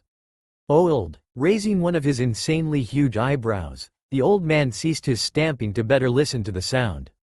Mon, the voice of calling growing louder, Kanoman stroked his beard, wondering who was calling an old man from somewhere. Ku, now it seemed as if the person was calling for someone with the letter, Ko, in his or her name. No Oi. Hearing the next alphabet convinced Kanoman that the person was calling for him. But who was? Moon. With a bang, the doors were slammed open as one Uzumaki Naruto rushed into the office. Sprinting to the main desk, he immediately slammed his hands onto the table, demanding, "Why the hell didn't you tell me that there were ghosts in this academy?" There was a brief pause and silence, the only sound recorded being the sound of Naruto breathing heavily as well as Takemichi rushing into the scene. Looking closer, Kanoman took note of Naruto's face being heavily paled. Taking the time to gather his bearings, the headmaster of the school replied to his ninja employee. "Can you repeat that?" Comically dropping onto the floor as Takemichi chuckled, Naruto roared, "You told me that magic is real, that monsters like vampires and dragons are real, but you never told me a thing about ghosts. Aren't ghosts the same as monsters?" "Of course not," the blonde yelled. "With monsters and demons, you can at least kick their asses to the moon and back. Hell, I've done it plenty times already." But ghosts, they're creepy and you can't even touch them. Adding to the fact that they can possess you and haunt you. He shivered, scary. Dropping a sweat at the ninja's response and rambling, Takemichi decided to speak up. By any chance, are you talking about Seo-kun? Bringing a thumb up towards the teacher, the blonde bluntly answered, yeah. I have absolutely no idea who you're talking about. So I'm just gonna assume that you're talking about that creepy, see-through, floating blue ghastly ghost thingy I saw last night. So in response, I'm just gonna nod and say, yes. Yes. Somehow, the shining stars glinting on the side of Naruto's face only served to prove that the blonde was serious, increasing the number of sweat on the two faculty members. So, why were you interested with talking about the ghost? Konoman asked as Naruto blinked. Ah, right. Naruto scratched the back of his head. I only came here cause I wanted to know why there was a ghost. Since I'm cautious about ghosts. Right, the two teachers thought to themselves. But since you're telling me all this, I got no worries. Just cause I got a ghost as a classmate, doesn't mean I should be depressed about it. The blonde ninja declared, going depressed for a moment before snapping back to his happy mode. Which reminds me. I really should get going before my classmates proceeds to exorcise our local creepy, see-through, floating blue ghastly ghost thingy of a classmate. With that said and done, the blonde proceeded to excuse himself out of the office, leaving the two adults bewildered. How bipolar, Takemichi thought to himself as Kano chuckled. Mana sighed as she lowered her guns, taking the time to reload. To have been able to evade us this far, I will have to applaud you. Aiming her reloaded gun at the ghost, the half Puerto Rican continued, but this is the end of the road for Y. Dynamic entry. Setsuna stared in shock as her new classmate entered the fray by jump-kicking her fellow exorcist by the back of her head, unknowingly interrupting the tanned female. Rolling on the ground to slow herself, the blonde stood straight, blocking the way to the ghost. Uzumaki Naruto. Mana gritted her teeth, dismissing the smocking bump on the back of her head. You better have an explanation for this. Hell yeah I do, the ninja in hiding proclaimed. In case you didn't notice, the ghost's been crying the whole time you've been chasing her, Databane. That's how all spirits are when we chase them. Setsuna interjected. And, weren't you afraid of ghosts? She asked as Mana scoffed at such a silly fear. Naruto gained a tick mark on her as she loudly, but hesitantly, yelled back, Well. I went to Konoman no Oken and he explained a bit to me about the whole ghost problem. Ignoring the flinch from said ghost about being called a problem, the blonde continued, and, well. Naruto looked behind her to glance at the ghost. Actually, now that I think about it, you don't even look that dangerous. Naruto admitted as Setsuna and Mana both sweat dropped. Enough of this. Mana yelled, having ran out of patience. Uzumaki, I'm giving you exactly 3 seconds to move out of the way before I shoot that ghost and you along with it. Oh yeah, Naruto yelled back, ignoring the fact that the ghost was trying to stop her from provoking the half Puerto Rican by trying to shove her out of the gun's sight. Well, I'd like to see you try and make me. Huffing to regain her composure, Mana sighed. Very well, if you want to test my patience, then the end of my patience, you shall see. She growled, about to squeeze the trigger as Setsuna gazed at her with a shocked expression. Glaring defiantly, Naruto was about to make a comeback when Negi and Kazumi suddenly butted in through the redhead's staff. Having reasoned with the two, Negi and Kazumi then offered their hands to be friends with the ghost. Naruto watched as Seo seemingly disappeared from view, only to sweat drop once more at the group's gullible acting. She's still here. Mana explained as Setsuna looked confused at Negi's unique choice of wording. Minutes later, the girls separated as they headed for their dorms. In the meantime, they were all gossiping about a new and interesting subject. Hey, did you hear about the rumors? Sakurako started as a majority of the girls who were after boys all nodded. Yeah, you mean the one about that mysterious guy, right? Kazumi answered the rhetorical question, having heard all about the rumors going around. This perked up many of the girls' interest as Asuna asked, what guy? It was Haruna who answered this time, a glint in her eye. There's this rumor about this guy who recently came up out of nowhere. It's been said that he's a real hottie, having a body many guys and girls would yearn for, blonde hair as bright as the sun, and whiskers on his cheeks that just makes you want to stroke them. she answered. Squeezing her eyes in excitement, she squealed, "Man, I wanna meet him."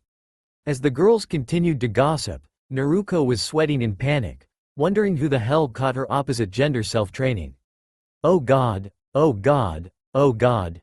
I've been seen. After I've been so careful in the mornings. Shit, these girls are good. She thought to herself. Staring at the girls intensely, she concluded, no choice. I gotta lay off the training, till that rumor's gone and done with. With that last thought, our blonde heroine, went off to sleep that night with the rest of her roommates. Itadakimasu. Grabbing her chopsticks, Naruko immediately began inhaling the ramen bowl in front of her. Asuna and Setsuna both watched in fascination as Kanoka only pouted, a little angry at how Naruko was ignoring her previous advices. Negi, on the other hand, was complimenting Chachimaru, a part-time worker at the Chow Bao Zi as well as a full-time maid, servant to one Evangeline McDowell.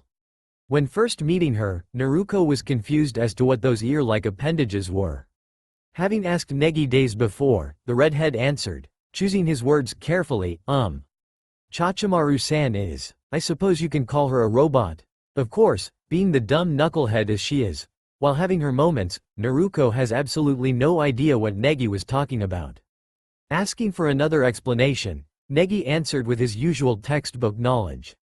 A robot is a mechanical being normally guided by a computer program or an AI. Robots come in many different shapes, mostly as robotic arms or small remotely controlled toys.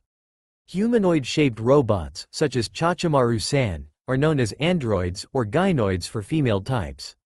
Robots, in general, are capable of doing superhuman feats, such as flying to the moon, diving several kilometers below the Earth and water surface, helping us humans with everyday activity and production, and many more.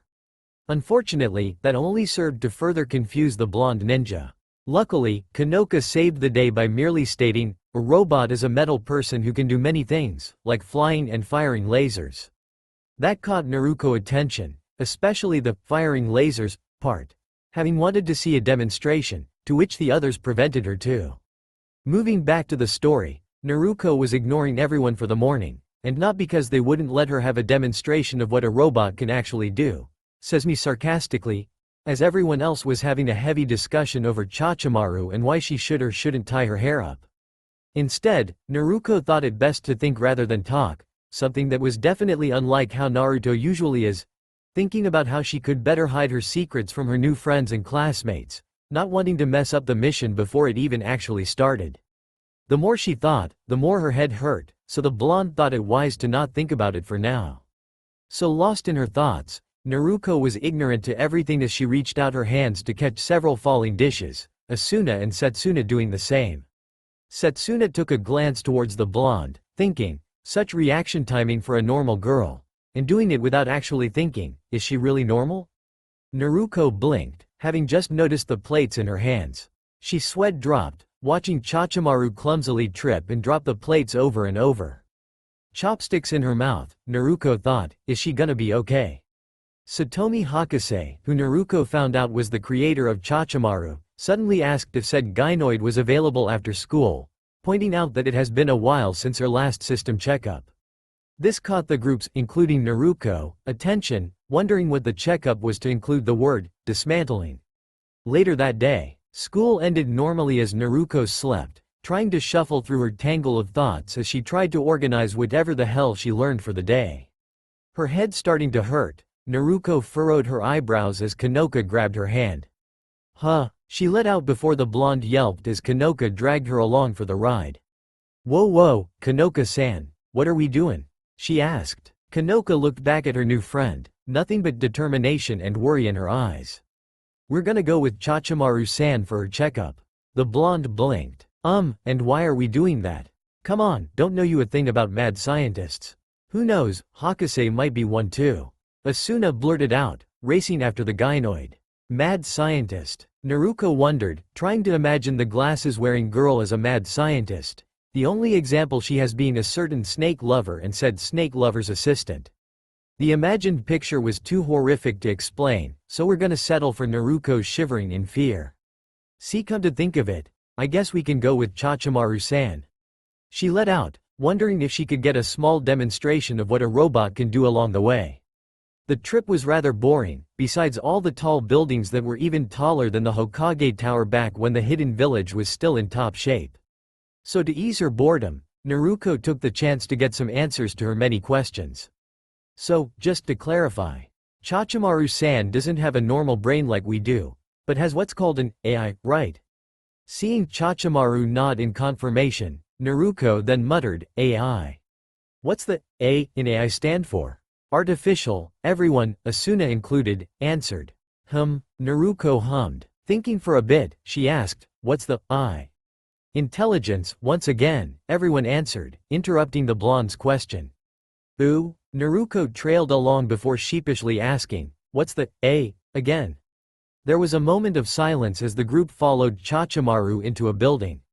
Staring at Naruto with a deadpanned expression, the group continues to walk, ignoring Naruto pout, muttering how they didn't have a sense of humor, or how it's basic comedy to repeat a gag. The usual stuff. Finding Satomi, on the other hand, was rather creepy, according to Naruto, as the explosion left her rather charred a bit.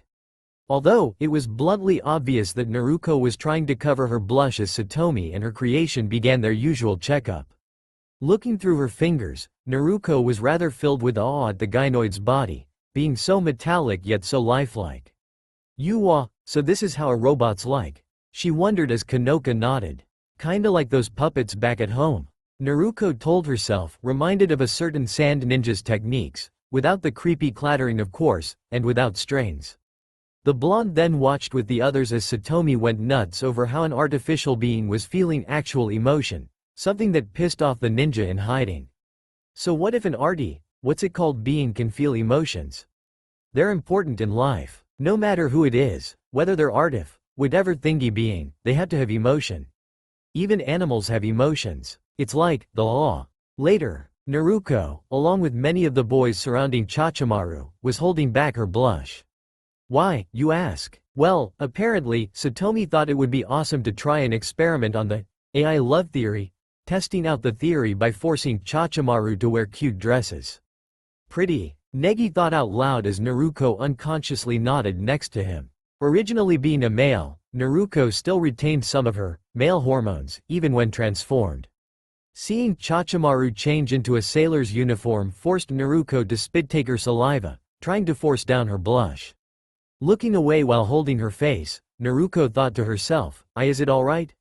I mean, sure I'm a guy and all, actually, so it should be alright. But I'm a girl right now, to Bane. This is kinda weird, damn it. I should've paid more attention to Sakura-chan and Ba-chan when they were giving me one of those hormone lectures. Let's see, isn't it weird to see two girls liking each other? 'Cause obviously, two guys is crossing the line, gak. Get away, you horrible memories of me kissing Sasuke. I no need you right now. Gah, okay, think back to what you were thinking before the forbidden thoughts. Right, two girls, I think Tsunade Ba-chan called it lesbian or something. Sakura-chan called it shoujo-ai and yuri, but I can't remember. Gah, bad thoughts, go away, Databane. But Chachimaru-san sure does look pretty good in that. Gah, bad thoughts, be gone. But. She looked back at Chachimaru, who was trying to stop Satomi and Kanoka from looking at her private files. The sight of a cute girl frantically trying to stop a friend from revealing her secret caused the blonde once again looked away. She looks really cute, she thought, rivers of tears raining down her face. The atmosphere changed when Kanoka proposed that they try to figure out who was on the other side of Chachimaru's crush. Satomi, agreeing full-heartedly to the idea, proposed to check up on Chachimaru's memory banks to see if she has anyone in mind. This made everyone change their minds. Wait, isn't this invasion of privacy? Asuna yelled out. Kanoka nodded with her friend furiously. Yeah, this is too much already. For the sake of science. Satomi started. It must be done. Just stop. Naruto tried to prevent her classmate from peeking in private thoughts, knowing full well how that can turn out. Ignoring everyone and everything around her, Satomi only continued on, finding a certain folder with loads of security and firewalls around it. Laughing evilly, the scientist only passed through it without any difficulty, finding the folder filled with pictures and videos. This is it. No. In a flash, all the girls, aside from Satomi, got knocked out of the way as the folder was opened. Groaning at the bottom of the pile, Naruto yelled out, "Could ya guys get the hell of me?" Mumbling apologies, Asuna wondered what happened as Kanoka complained about who was in the picture. I want to see who was in the pictures. I thought you were against that?" Naruto deadpanned as Setsuna scratched the back of her head, saying that she didn't get to see the pictures as well. Smoking his cigar, Chamo merely chuckled, commenting how girls loved their romance stories. The girls then looked towards the others who didn't get knocked down, only to find, in their surprise, tears falling out of Chachimaru's eyes. "See, I told you it was a bad idea," Naruto yelled at Satomi, slamming a toy hammer over the scientist's head. "Chachimaru-san?" Negi started out as the gynoid's attention immediately turned to her teacher.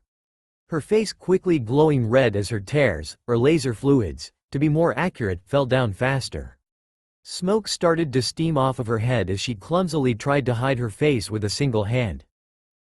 Negi-sensei. It is not what it looks like. No. Unable to suppress her embarrassment and anger towards her creator as well as some hints of discomfort, Chachimaru suddenly snapped at Satomi, "Hakusei, you idiot," before proceeding to rocket punch the scientist in the face. Ignoring the sparkling eyes from Naruto, Negi yelped in shock as steam flew out of Chachimaru's body, indicating that she was overheating. Continuing to stammer out, Chachimaru suddenly ran off, yelling, "It's not what you think." "Chachimaru-san," Negi yelled after the robot. "Oh," Satomi let out. "This is bad. Chachimaru's gone berserk. She's literally overheating from the pressure and embarrassment." "Oh, and whose fault is that?" Naruto yelled at her as the group got up to chase after the robot into the technical department building. Passing by several broken robots and people in pain, Naruto turned to Satomi. "So anyone got a plan on how to stop Chachimaru-san from destroying the building?" "Well, if you want to talk about on how to put a hold on Chachimaru's berserk mode as well as completely eliminate any transmission to her, since we're still in the middle of the test, technically speaking, there is one way," Satomi answered. "Okay then, tell us." "Just press her right and presto." "Got it. Press her right, Bree." "Wait, what?" Naruto yelled out as Negi, having heard the solution, sped towards the robot on his broom. However, because Chachimaru continued to leave behind debris and pieces of broken wall and robots, Negi was having a hard time to reach his student. Having reached halfway of her patience, if she had any, Naruto yelled out. "This is getting us nowhere." Pumping chakra into her legs, she suddenly burst into inhuman speed, shocking the girls at her adrenaline. "Wait, damn it!" Jumping and ducking over and under the debris and pieces, Naruto passed the shocked Negi and finally reached the robot. Screeching to a halt, Naruto pressed onto Chachimaru's right just as the gynoid fired a rocket punch on the blonde's face, sending her flying into the wall. "Naruto-san," Negi cried out, having reached Chachimaru as she began to cool down. Negi-sensei?" she slowly asked as Negi turned his attention to his robotic student. Chachimaru-san, are you okay?" "Negi," Asuna called out as the group of girls finally reached the two. Satomi, immediately ignoring the others, turned to Chachimaru, running tests on the gynoid to see if there were any bugs or any other external and internal damage. All systems checked, and no bugs or viruses are found." "Well, you're all good to go, Chachimaru." Hi, thank you, Hakusei," Chachimaru responded as Kanoka looked around. "Phew, what a mess. Looks like everything's alright, huh, Hakusei-chan?" "Ahahaha. The people at the Mahorat Technical Department wouldn't mind any of this. I'm more worried about how much money you're gonna have to pay for all these repairs." Asuna deadpanned as Setsuna asked, "Where's Uzumaki-san?" Suddenly remembering, Negi immediately looked at the human-sized crater. Naruto-san," he yelled, rushing towards the debris. Negi, what's going on?" Asuna asked as Negi reported, when Naruto-san pressed Chachimaru-san's chest. Chachimaru-san punched her. Pointing at the rubble of debris, he continued, "Naruto-san crashed there."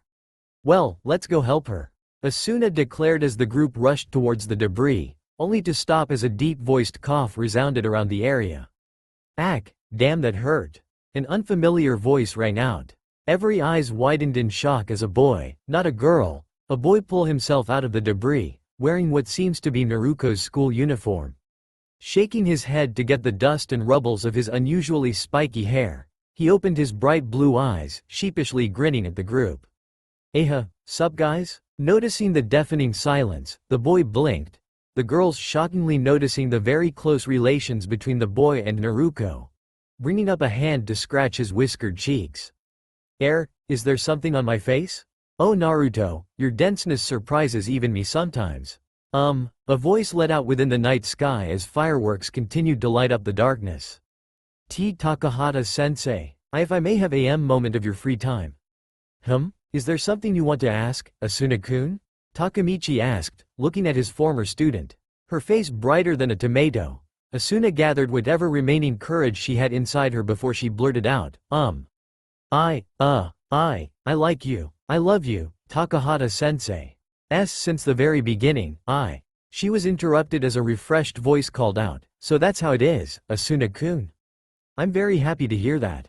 Is that so? The young girl looked up, shyly twirling one of her tails before her eyes growing into white plates in shock.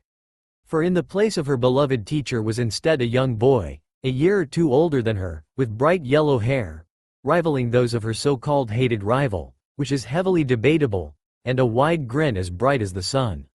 His tanned skin was unrivaled and his whisker birthmarks, how she knew that, she would never know, was almost captivating. For some unknown reason, the rest of his face was hidden by a shadow caused by the light of the fireworks.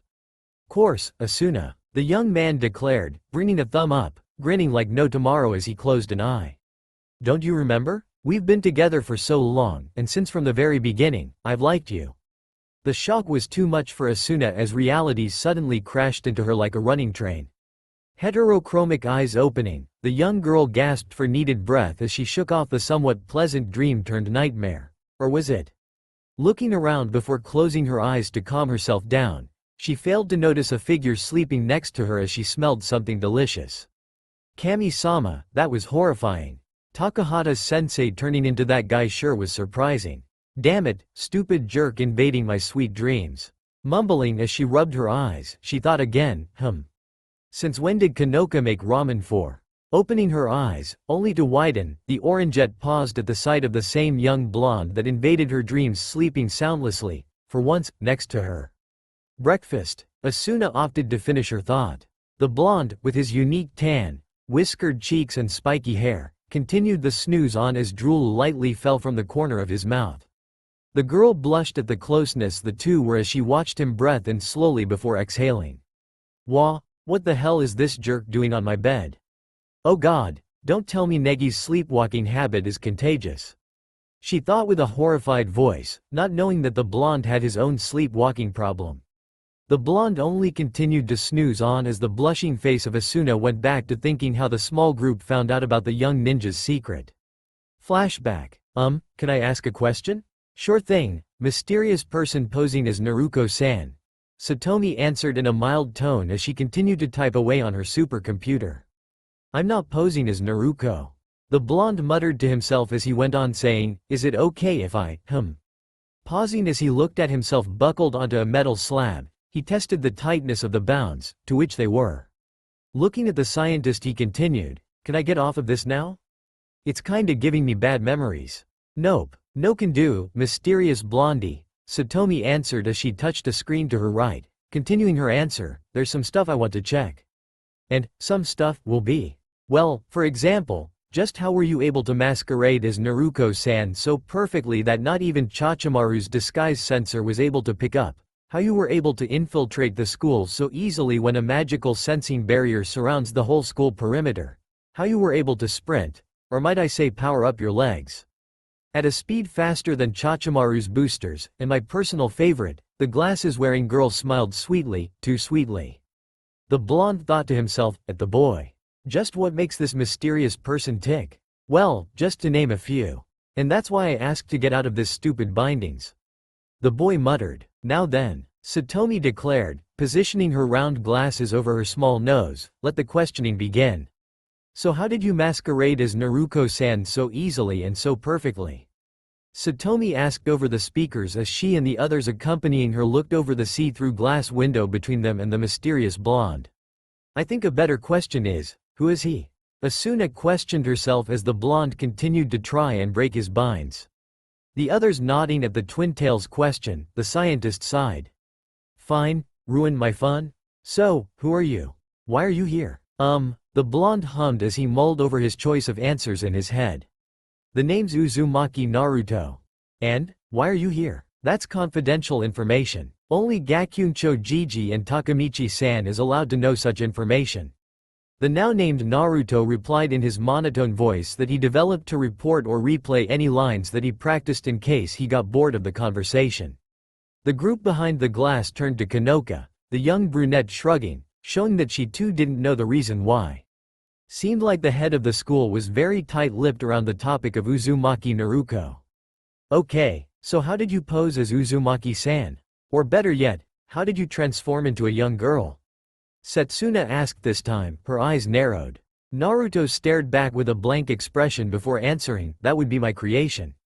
Called it the Oiroke no Jutsu, mostly used for infiltration or interrogation.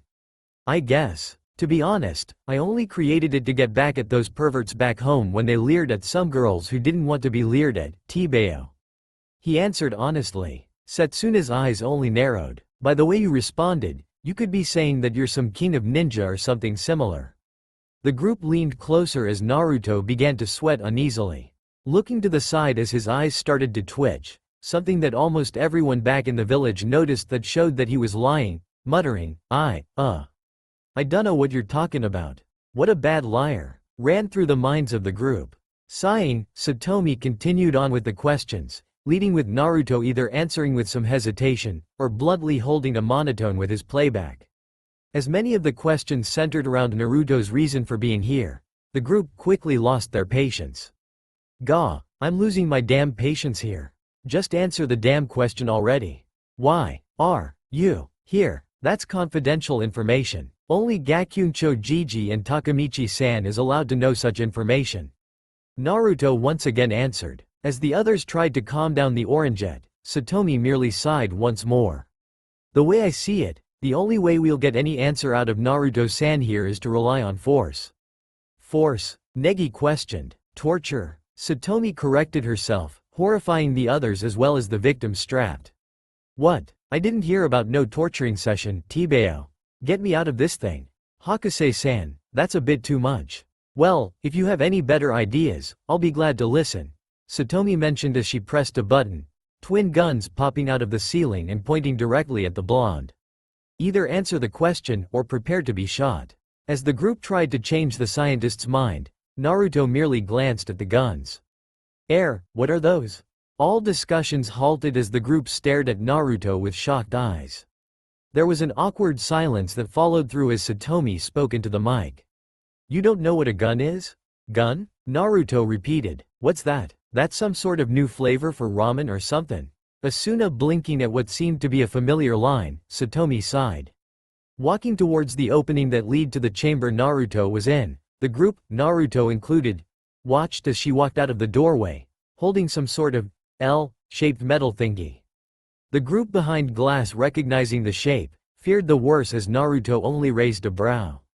A gun is a weapon created in China, having been intended to be used for long-range attacks. Created at around 1000 AD, the technology for guns have developed from merely a long bamboo cannon meant to fire lances, to becoming what is known as the modern gun, developed in Europe by the 13th century. Using gunpowder, gas and an internal igniter, guns have become a popular weapon to use for self-defense, competitions, and even wars. Naruto gulped at the mention of wars, as Satomi casually snapped the magazine shut into the gun handle. Wait just a minute, Hakase-san. Isn't there a more easier way to describe a gun rather than shooting one at him? Negi voiced out as Satomi responded. Relax, Negi-sensei, it's only rubber bullets. It shouldn't hurt much. The blonde could only drop a sweat as Satomi pointed the L-shaped weapon towards a target that lowered itself from the ceiling. Anyway, an average handgun can fire projectiles at an average speed of 320 meters per second. Closing an eye to better see the target, Satomi continued, observe. A loud bang resounded the room as even Naruto flinched at the speed of the bullet. Watching Satomi flinch at the recoil, he thought, holy crap, that was even faster than Gejimaya without his weights. And with speed equaling power, holy crap, that's a huge dent, Tibao. Equally petrified as those behind the glass, Naruto meekly muttered, I'll spill. Satomi smiled sweetly. I knew you'll see it my way. The interrogation ended much sooner than it was intended to, the young blonde more than willing to spill out the entirety of his mission to his captors. Of course, those very same captors were very skeptical over the fact that there was an 8th hidden continent that has never been found, especially with the world's level of technology, especially about the fact that it was run by ninjas, and were filled with people with common knowledge over a rather unique, or is it? Power that seems to be within every living thing. Of course, there was a huge argument over the fact that Naruto came from that very continent, as Satomi was way into denying the fact that an 8th continent existed. The argument went further into detail as Naruto argued back with proof to back it up with several literatures that he never bothered to read but was forced to keep by requests from both Sakura and Jiraiya that should never exist in the outside world. Further backing up his theory was the fact that Naruto had no idea about the history of Earth as far as it goes to its creation as well as its fauna and flora. They then went on to the exact details of Naruto's mission, to which he grudgingly stated that he would have to report that he failed the mission, so to speak, as no one was supposed to know he existed except through his alternate persona. Finding out that he was here to protect the students during the festival from outside forces, Negi was quick to supporting for Naruto's stay as well was Kanoka. Asuna and Setsuna were more skeptical and suspicious of the blonde merely for the fact that he was a male within an all-girls school as well as the main fact that he was a ninja.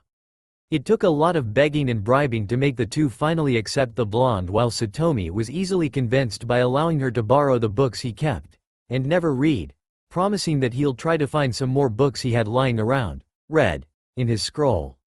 The whole situation soon turned to how the blonde was sleeping in a room with 2 girls and 1 boy. Asuna, as usual, was deeply against this while Naruto offered to stay on the couch, a healthy blush on his face. Hey, while he is against perversion, he was raised by a closet perverted leader, a hidden perverted teacher, and a super perverted master. So don't blame on him. He's innocent. Ahem. Anyway, there was a heated argument, or was it? As the group decided where our young ninja would be staying, Setsuna and Asuna both voted that the blonde be thrown outside. Kanoka and Negi, the 2 tsuneres didn't count Naruto, both voted that the blonde stay indoors, while Satomi just didn't care, as it didn't really go with her researches, so she opted to stay out of it. And that is how we got to this situation. The debate kept going on until it was time to go back to their respective rooms. With Setsuna going to her own room, leaving with a slight glare towards now Naruko's, back, the blonde couldn't help but shiver, the pain of a certain pink head and a grandma's punches still fresh in her mind. However, now being outclassed, Asuna could do nothing but accept the ninja into the household, having had threatened the blonde should the male side do anything in their sleep. Having dealt with this several times beforehand, Naruto only nodded with such ferocity. End. Flashback. Coming back to the present, Asuna continued to flush as she watched the now-named Naruto snooze with a snore here and there next to her. A quiet perverted chuckle caught her ears as the orange head looked up to see the last thing she wanted to see watching her. Kufufufu, why, An-san, I didn't know you had it in ya, sneaking off your new roommate onto your bed? How conniving of you, fuhahahaha. Chamo snice read as he covered his small mouth with his itty-bitty paws. Asuna continued to stare at the rodent, paralyzed in embarrassment and fear. Feeling the girl next to him shiver, the young ninja in hiding only made it worse, yawning as he mumbled, man, that was the best dream I ever. Only to stop, seeing the paralyzed girl lying next to him as well as a certain ermine chuckling evilly, and yet, perversely above them.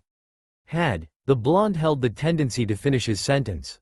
Staring at Asuna a few more seconds, his crystal blue eyes immediately widened. Oh, shit, not the face, not the face, not the FA. No, Asuna screamed, ing her fist back before suddenly punching her new roommate across the room. Abba, Naruto chalked as he landed back first against the wall, spider cracks cracking beneath him, waking up the rest of the occupants in the room. FWEH. Negi yelped, the upper half of his body leaping from his mattress as Kanoka rubbed her eyes cutely. Asuna, shouldn't you be used to Negi-kun sleeping next to you?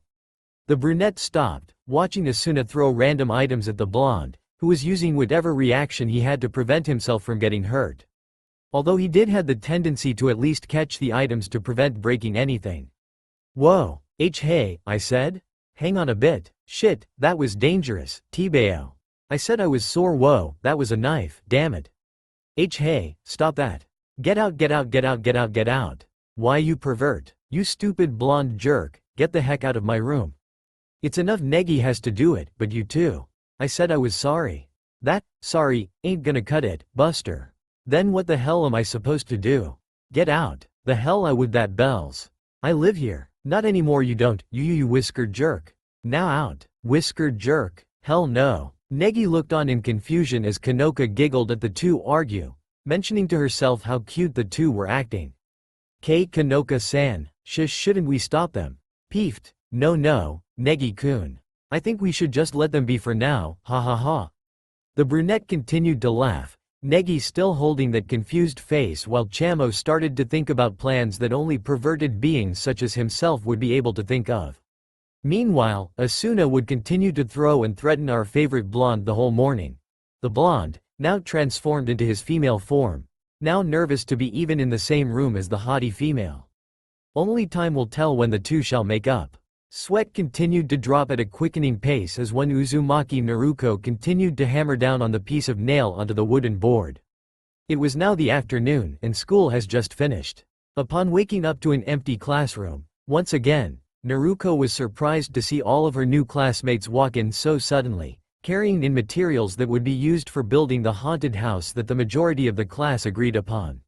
One particular thing that Naruto noticed that all her classmates were wearing were a variety of costumes, most of the girls wearing whiskers, cat ears, bear ears and a single horn on the top of their foreheads. Feeling the top of her own head, Naruto noticed a pair of fluffy cat ears. Eyes twitching at the sudden joke made towards her whisker-like birthmarks once again, Naruto agreed to help out with the haunted house, something that was done hesitantly and forcibly. Anyway, coming back to our heroine, the reason for the blonde's nervous expression can easily be explained by the glares from two of the girls in her class, in particular, two swordswomen, one experience, one having just started to lessons. Looking behind her, the girl eeped at the glares both Setsuna and Asuna were giving her. As for the reason why, earlier that day, Asuna had apparently let loose, more like told, Setsuna about the morning's incident, and the two have been giving glares at the blonde ever since. It got to the point that Naruto was reminded of the same glare a certain pink head would have given to the blonde when her male side would have done something stupid. Deciding to look for a safe haven from the sudden glares, Naruto turned to her classmates to find something to turn her attention away from the two demons. Have you guys seen the Mahora news yet? Meiki shouted out as she passed the newspaper to Yuna. The blonde raised a brow as the brunette opened the page after reading the headline. This can't be true, can it? Yuna laughed, most of the stuff on the newspapers are false anyway. Ignoring the others, Misora spoke up. Well, I heard this from Senpei, 2 years older than us, by the way, that last year's school festival, a couple, who everyone voted would never match up, were betted to try this out. There was a moment of silence as Misora nodded to herself, everyone else hung up on what happened. Well, what happened? Yuna asked as Misora blinked. Oh yeah, well, what happened was that, at this very moment, they're going out. What, really? Naruto gazed on as the discussion went on to where the girls now felt like confessing to someone. She herself thought about confessing to a certain pink-haired girl back home before shaking her thoughts away, wondering about if this magic tree gave actual love or forced love, something she very much disagreed with, wanting to have mutual love instead of a forced one. Sighing, she continued to work, keeping an ear out. If I were to pick, maybe Naruto-san? Wait, what? Turning her head to the point it was almost a whiplash, the ninja in hiding turned her full attention to the three girls who were part of the group who found out about her true identity. What do you mean that whiskered pervert? Why him? Asuna voiced out her disdain towards the blonde. Setsuna herself looked like she wanted to cut someone. Why not? He's good looking, especially with those whiskers, he looks like a cat. An arrow reading, cat, on it stabbed Naruto on the head, alongside with another arrow that read, whiskered pervert. But, he's a ninja. What if he's killed before? The twin-tailed girl whispered. Another arrow, reading, bloodthirsty killer, this time, stabbed the blonde. Naruto-san? He doesn't look like a killer to me. Plus, doesn't the thought of being a ninja sound cool? I mean, Kaide-san is one. Don't lump that pervert with Kaide-san. As the trio continued to discuss over their thoughts over the blonde ninja, said ninja thought with tears and arrows on her head, please don't say bad things about me when I can hear you. She ignored as Fuka began to poke the blonde with a slab of wood. Well, how about Asuna-san? How are you doing with Takahata-sensei? Setsuna suddenly blurted out, trying to change the subject around herself. At this, Naruto stuck out her tongue in mild disgust, wondering why someone would want to date with someone who couldn't cook, or at least 15 years older at that matter. Nothing against the chain smoker, but it just wasn't her, or her other self's, style. That'll be like Sakura going after Kakashi-sensei. In other words, it wouldn't work. Chuckling at the Orangehead's output over how the discussion got over to her turn, Naruto continued to pound away when a sudden question broke her out of her funk. So, what did you guys think is Naruto's type? Spit-taking her saliva, the blonde hesitantly turned around to see the girls giggling behind her, gazing at her very soul. Gulping, the blonde could only regret on how this was going to hurt, emotionally. Later, hey, I'm back everyone. WHAAAT. Go on a date with Asuna-san, Negi. Anyone mind explaining? Naruto asked, now confused at what was going on as the other two bright-haired people within the room pointed at each other. Kanoka was giggling at the side as Setsuna blinked with a blank face. Just like battles, you need experience for love. Chamo spoke up in a sage-like voice while Naruto was caught up on what happened. Don't worry, it's only a practice, and with practice, goes away anxiety. With that done, you can safely go ahead and ask Takemichi out, right? Besides, it's not like you've never been on a date before, yeah? Well, sorry, I've never been on a date before. Me too. Same here. Oh, but I bet that our residential hunk of a blonde's been on a date or two, right? Chamo asked, gesturing at the surprised blonde. How the heck did I get dragged into this, Tabane? Well, Chamo pressed on, really getting onto Naruto's nerves. It probably didn't help that the others were blushing at the thought of the ninja going on a date. A date, huh? Naruto muttered to herself, thinking back to her preteen years. Suddenly, she knelt to the ground, her face hiding behind her arms as a cloud of unhappiness covered her. What? The group's reaction was pretty scrambled, as Kanoka would have thought that the blonde would have gotten a date or two before this. Chamo were among the same lines while Negi thought that being around that age meant going on dates more. Asuna and Setsuna were among those who thought the blonde ninja was a pervert and could work his way through plenty girls, PFFT, as if. But you know, having a practice sure is a great idea. And conveniently, tomorrow's a holiday. Kanoka tried to brighten up the atmosphere as Setsuna agreed. But how can I treat Negi like he's Takahata-sensei all of a sudden? Asuna argued as the two girls agreed with the argument. True, trying to act out Takahata-sensei is going to be tough. But other than Negi-sensei, we don't know any other guys. Setsuna trailed off as everyone, Negi included, suddenly glanced at the blonde, who, by the way, was still glooming over the fact that she never went on a date before. Sniffing, Naruto blinked as every attention was on her now. What now? Can't you guys get a break? You guys humiliated me enough, Tabane. Leave me alone. With that said and done, the blonde undid her transformation and stormed into the bathroom, grabbing a shirt and boxers along the way as well as a cup of ramen and preheated water. The group dropped a sweat as the sound of sniffing and slurping was heard behind the door. He must be pretty upset over not getting dates. Kanoka muttered to the group as they nodded. Unknown to them, Naruto was upset, not over not getting dates, but over how he was publicly beaten up for asking for dates. Poor guy. Later, Chamo-kun, I love this stuff. Kanoka-an-san, shush, she really did it. Opening the door, Naruto popped out, feeling a bit better but still annoyed. Dang it, what's with all the noi? Only to stop when he saw an older-looking Kanoka doing a strip dance. How in the world did such a nice, innocent-looking girl know that He would never know, nor does he want to. A boo-boo. What the hell? Oh, Naruto-kun, check me out. What the hell? Naruto repeated as he tried his best not to gaze upon Kanoka's ass and hips. Let it be known that while Naruto silently roots for the justified flatness, he also goes for the heavenly mounds as well.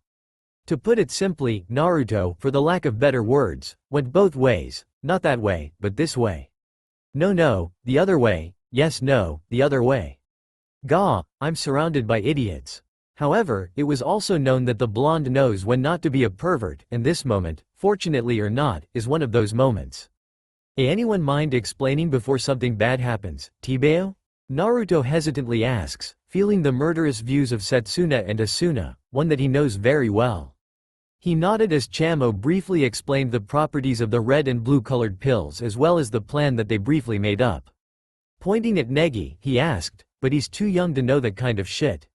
Exactly, Asuna yelled, agreeing with the blonde for once. Well, Chamo trailed off, before grinning. How about you, Kinpatsu Aniki? Wanna go on your first date? The ermine flinched, however, seeing the blonde about to sulk once again, along with the eyes of one that would gently and slowly murder someone else, preferably a rodent. Well, that is, if you're okay with it, of course, Aniki. Chamo added. Nice save. This time, Asuna flushed, not in anger because of having to have her date with her teacher, but because of thinking about going on a date on someone a little more older than her. Regardless of how he acts, he's still an older boy with a nice face, nice body, and did she sneak a peek on those amazing abs? She shook her head. No, she has to remain faithful with Takahata-sensei. The thought of going on a date with her beloved crush made her flush deeper. What makes you think Asuna would agree to this? Naruto commented. Chamo sighed in a dejecting sound as the rest of the group questioned if Naruto was against the dating idea. Not really. I mean, sure it'll be cool to help Asuna with her problem, but really, having a date with someone you don't like more than a friend doesn't really sound right to me. While Kanoka commented on how Naruto was pretty sweet to have those kinds of thoughts, Chamo himself commented, well, while An-san is pretty violent and Kinpatsu Aniki still being a total mystery. What did ya mean I'm violent? Asuna questioned the small ermine, surprising him. Wah, I'm sorry An-san, I didn't mean it like that. Rolling his eyes, Naruto grabbed a red pill, wanting to see what he'll look like when he was older. Popping one in his mouth, a puff of cloud covered him before a taller version of him appeared. The girls all flushed at him, even a drool can be seen coming from the corner of Asuna's mouth. Chamo had a twinkle in his eyes as Negi gazed on with plates as eyes. Looking at his hands, a 25-year-old Naruto blinked as he looked over himself, humming. Wow, I look pretty badass at this age, dat bayo. He trailed off, noticing his voice having gone a bit deeper than before.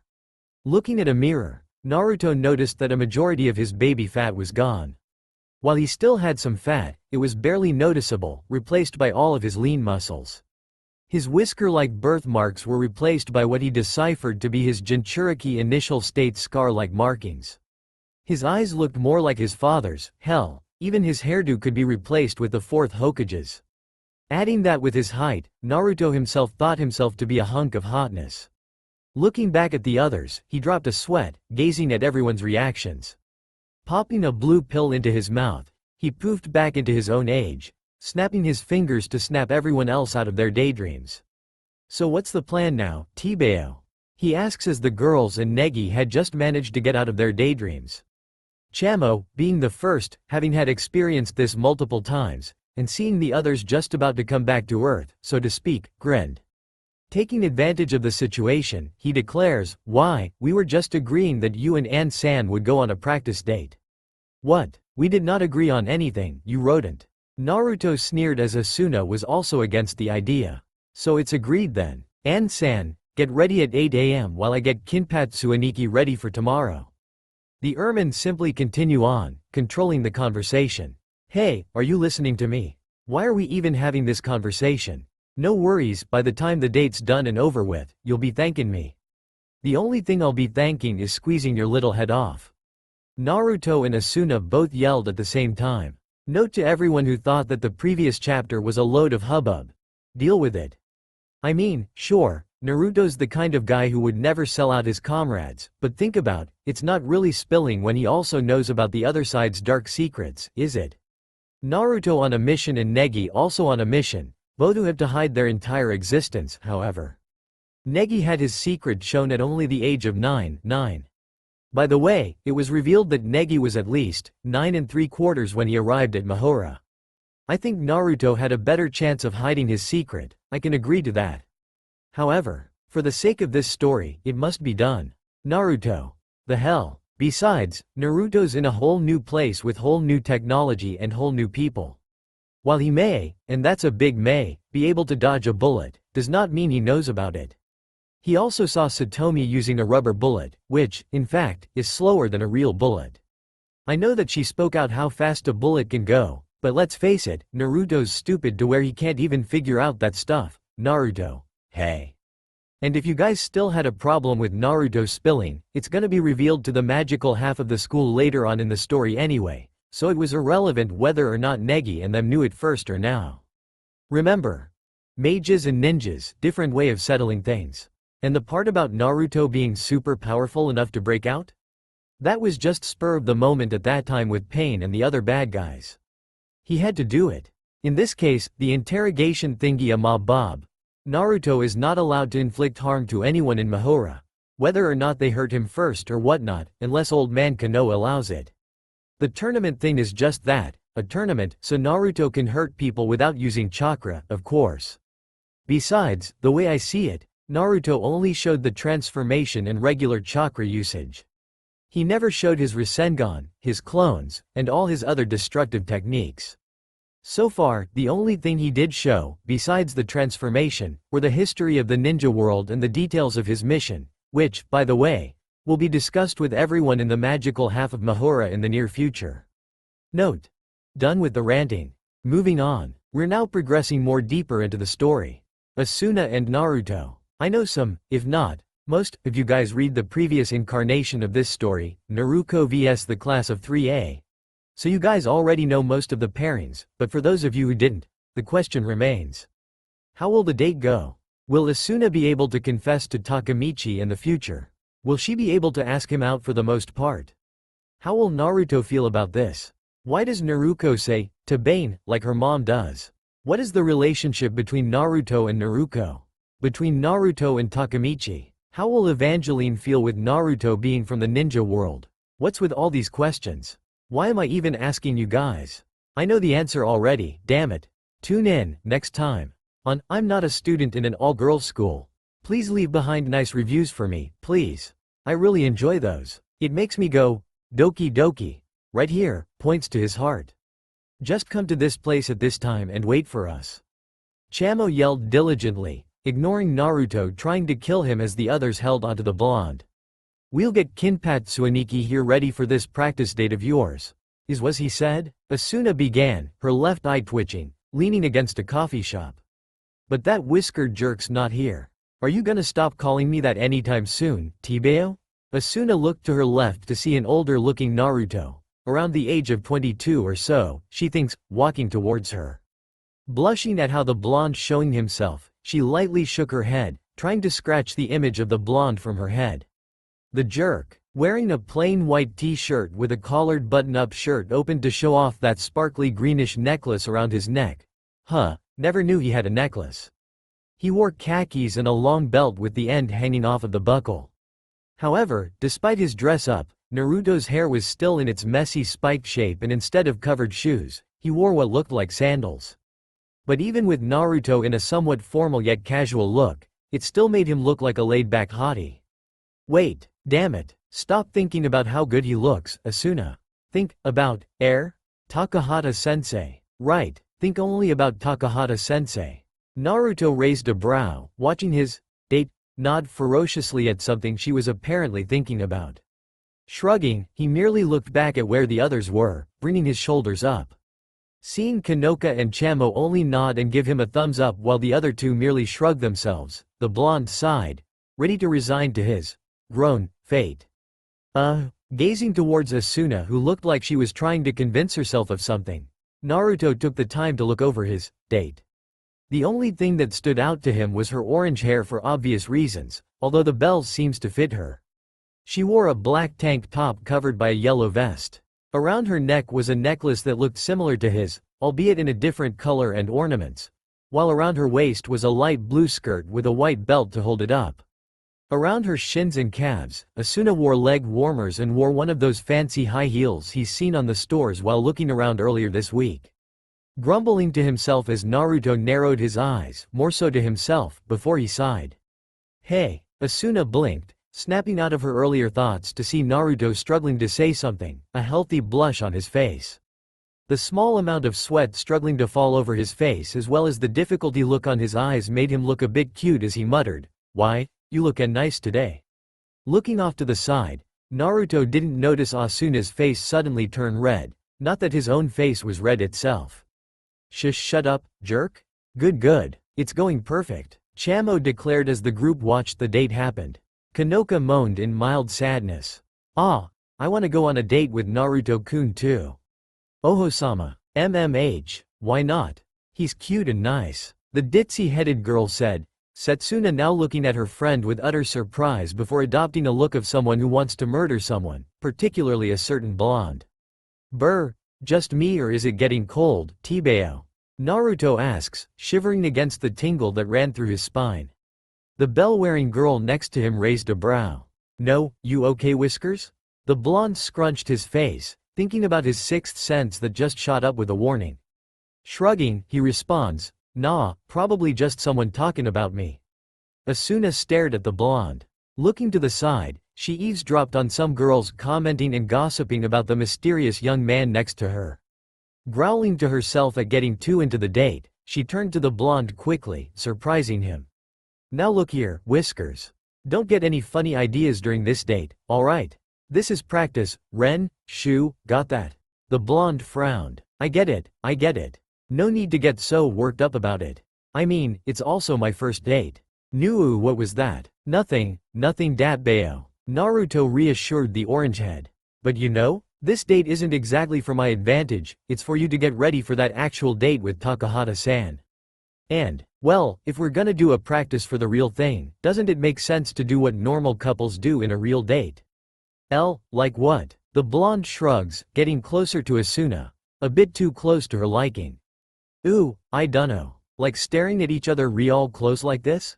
Bonk. DDD, don't get too close to me, why you jerk? What are you trying to do? Itty, the hell was that for, Tibeo? I was only doing what I saw other couples do back home. We're not see couples, why you idiot? With that being said, Asuna quickly bonked her blonde date with her fist again, before blowing on it to get rid of the pain on her fist. Man, his head's hard. Anyway, let's just get this date done and over with. Naruto grumbled as he quickly grabbed Asuna's hands and began to drag her to the nearest vendor while holding his aching head. Dang, she hits hard. Hey, don't start pulling me all of a sudden, you jerk. Later, Asuna pouted as she began licking on her ice cream cone. She glared at Naruto as he continued to lick his cone, whistling a cheerful tone. Hey, what's with the cheerful attitude all of a sudden? Naruto blinked. What, I can't have fun while having a date? He asks, using his fingers to make quotation marks over his head. Asuna shook her head at his childish attitude. She blinked before letting out a squeak when Naruto leaned into her face once again, his eyes narrowed down. Speaking of which, you still nervous or what? Bong. I, idiot. Don't do that. Asuna yelled, her face a healthy red color as Naruto tried to look for his nose. Hey, the point of this date was to help you get rid of this nervousness? Naruto said as Asuna grunted, turning away from him. Doesn't mean you had to do that. Humming, Naruto grinned sneakily as he quickly grabbed the orange head's cone off of her hands. Hey, that's mine. Yeah? Well, mine now, he declared, taking a cheerful lick on Asuna's cone. Her face red in slight anger and embarrassment, Asuna quickly recuperated and stole Naruto's. Hey, mine now, Asuna declared back, smirking as she took a lick. Minty chocolate. Naruto glared at Asuna as he took another lick on Asuna's half-finished cone. Vanilla? Kanoka and Setsuna stared at the two couples, as they both stole each other's ice creams before taking a lick at their respective opposites' cone. The two girls flushed at the hidden meaning even if the couple doesn't. They do know that they're having an indirect kiss, right? Kanoka rhetorically asks as Setsuna nods. Naruto whistles as he looks around.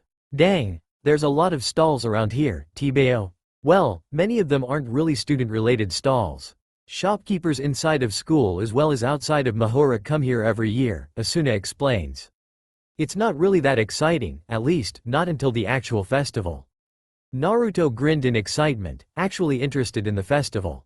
So festivals are that awesome, huh? Geez, what's wrong with your childhood? Asuna asks. It's not like you've never been to a festival, right? As soon as she finished that sentence, Asuna immediately regretted it as a cloud of depression hung itself right over Naruto's head.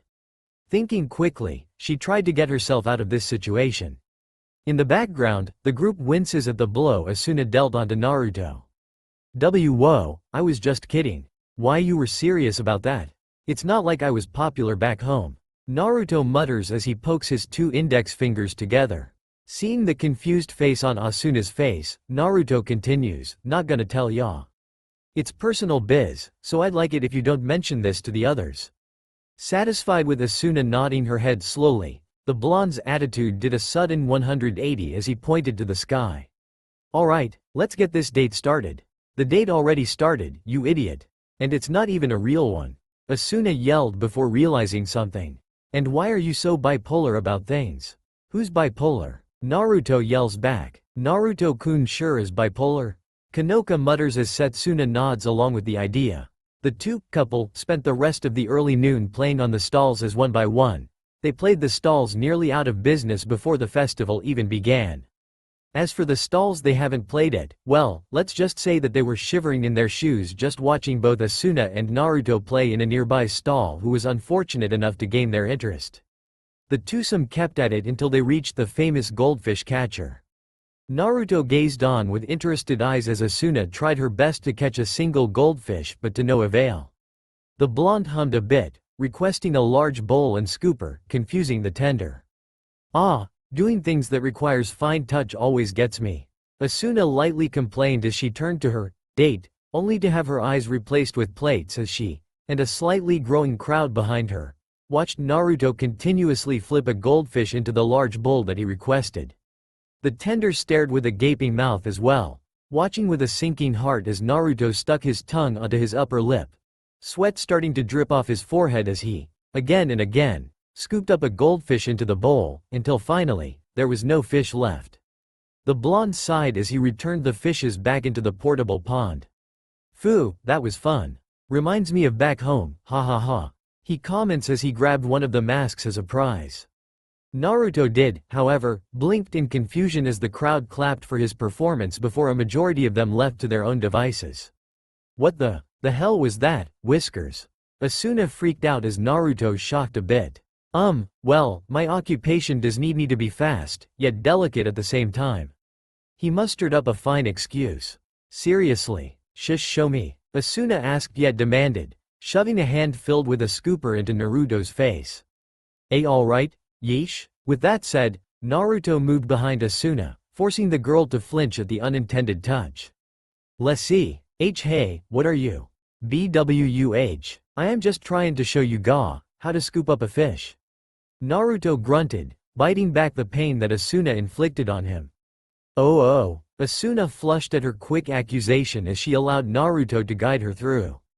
Geez, what the heck am I blushing over for? I was the one who asked him. She practiced slow breathing to control her heart rate. Stupid, whiskered jerk, surprising me like that, but Asuna's face wouldn't stop glowing red as she watched Naruto's arms slowly guide her own, noticing how big and gentle the bond's hands were. Not to mention, that she was having first hands on how slim and stiff his muscles were. Awawawawa, what's up with this cliché pose and atmosphere? She asks herself. Now then, all you gotta do is let the fishy swim above your scoop before quickly sliding the scoop along the fishy as you lift. Naruto's teachings only became muffled as Asuna's face turned even more red as she felt the blonde's mature chest and abdominal touch her back. Quickly biting her lip to keep herself from leaning back, Asuna noticed her hands slowly twitching at her sudden touches.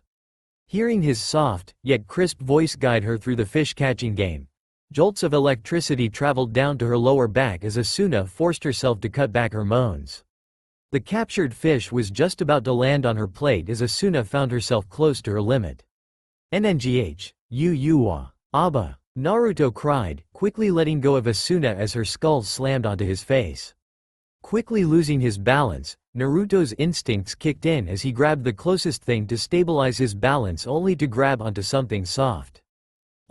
Wait, soft? Oh god, WHWHWH, where the hell do you think you're touching, pervert? Asuna yelled, punching Naruto in the face once more. And the mood was going so well, Kanoka moaned as the group watched Naruto suffer under Asuna's wrath and embarrassment. I'm more surprised that Asuna-san made it that far. Setsuna commented. Awawa, shouldn't we help Naruto-san? Negi was more concerned about his superhuman in hiding comrade tried to stay away from Asuna's punches. The two girls looks at the small fight before looking away with normal stares. Nah, I say Naruto-kun'll be fine. I agree with Oho-sama. But, now, Negi-kun. How about we go have some fun ourselves? Come on, I'll buy you some cotton candy. Really? And he's gone. Chamo thought to himself, watching his owner get caught in the trap with sweets of all things. Hook, line and sinker. Then again, Negi never did had the chance to participate in carnivals or festivals back home. Looking back at the small creature quickly saluted the blonde before chasing after the three teacher-students trio. The sun was just about to set, the sky turning to a beautiful color of crimson, orange, yellow and purple as Naruto rubbed his own purple-colored black eye. You didn't had to hit me that hard. Naruto groaned in his pain. Asuna huffed, crossing her arms. So, it's your own fault. Yeah, Naruto muttered, his eye already healing itself. He flinched when Asuna glared at him again. Ignoring the blonde muttering to himself about how she acted the same as another girl back home, Asuna looked up into the sky with stream-tearing eyes, wondering why she always attracted weird people. Hey, Asuna? Blinking herself back, Asuna nodded to show that she was listening. Why exactly do you like Takahata-san? Too blunt, Asuna shot back as Naruto blinked, finding that his question was blunt as well. Before the blonde could apologize, Asuna sighed. Why'd I like Takahata-sensei? She smiled, something that looked so pure in Naruto's eyes. Well, back when I first came into this school, Takahata-sensei was the one who looked after me. 'Cause, I didn't have anyone to look after me. She then went into further detail, going from her first gift from the glasses-wearing man to his overbearing kindness, even if he couldn't cook. The two shared a good laugh at that as Naruto settled. Smiling himself, he said, yeah, I know how you feel. I don't have parents either, and I lived by myself after getting kicked out of the orphanage, ha ha ha. It was Naruto's turn to go in slight detail on how he too had this one teacher who tried his best to look after Naruto as well as the village's leader, who, while had best intentions, just didn't have the time either. All in all, Naruto still had people to look up to. The two laughed again, finding how similar, yet different their lives were to each other. The mood once again lifting itself, Asuna comments on how it was getting close to dinner time, and at the same time, Naruto's stomach growled. Laughing for the third time, the two set out to find something to eat, having long forgotten why they had this practice date in the first place. The two walk further to find a local cafe that Naruto remembers Chamo suggesting such a place, although for the life of him, he couldn't remember the second part of the plan to bring Asuna to the cafe. Shrugging to himself, the two set out to the cafe before Asuna stops abruptly. Asuna, what's wrong?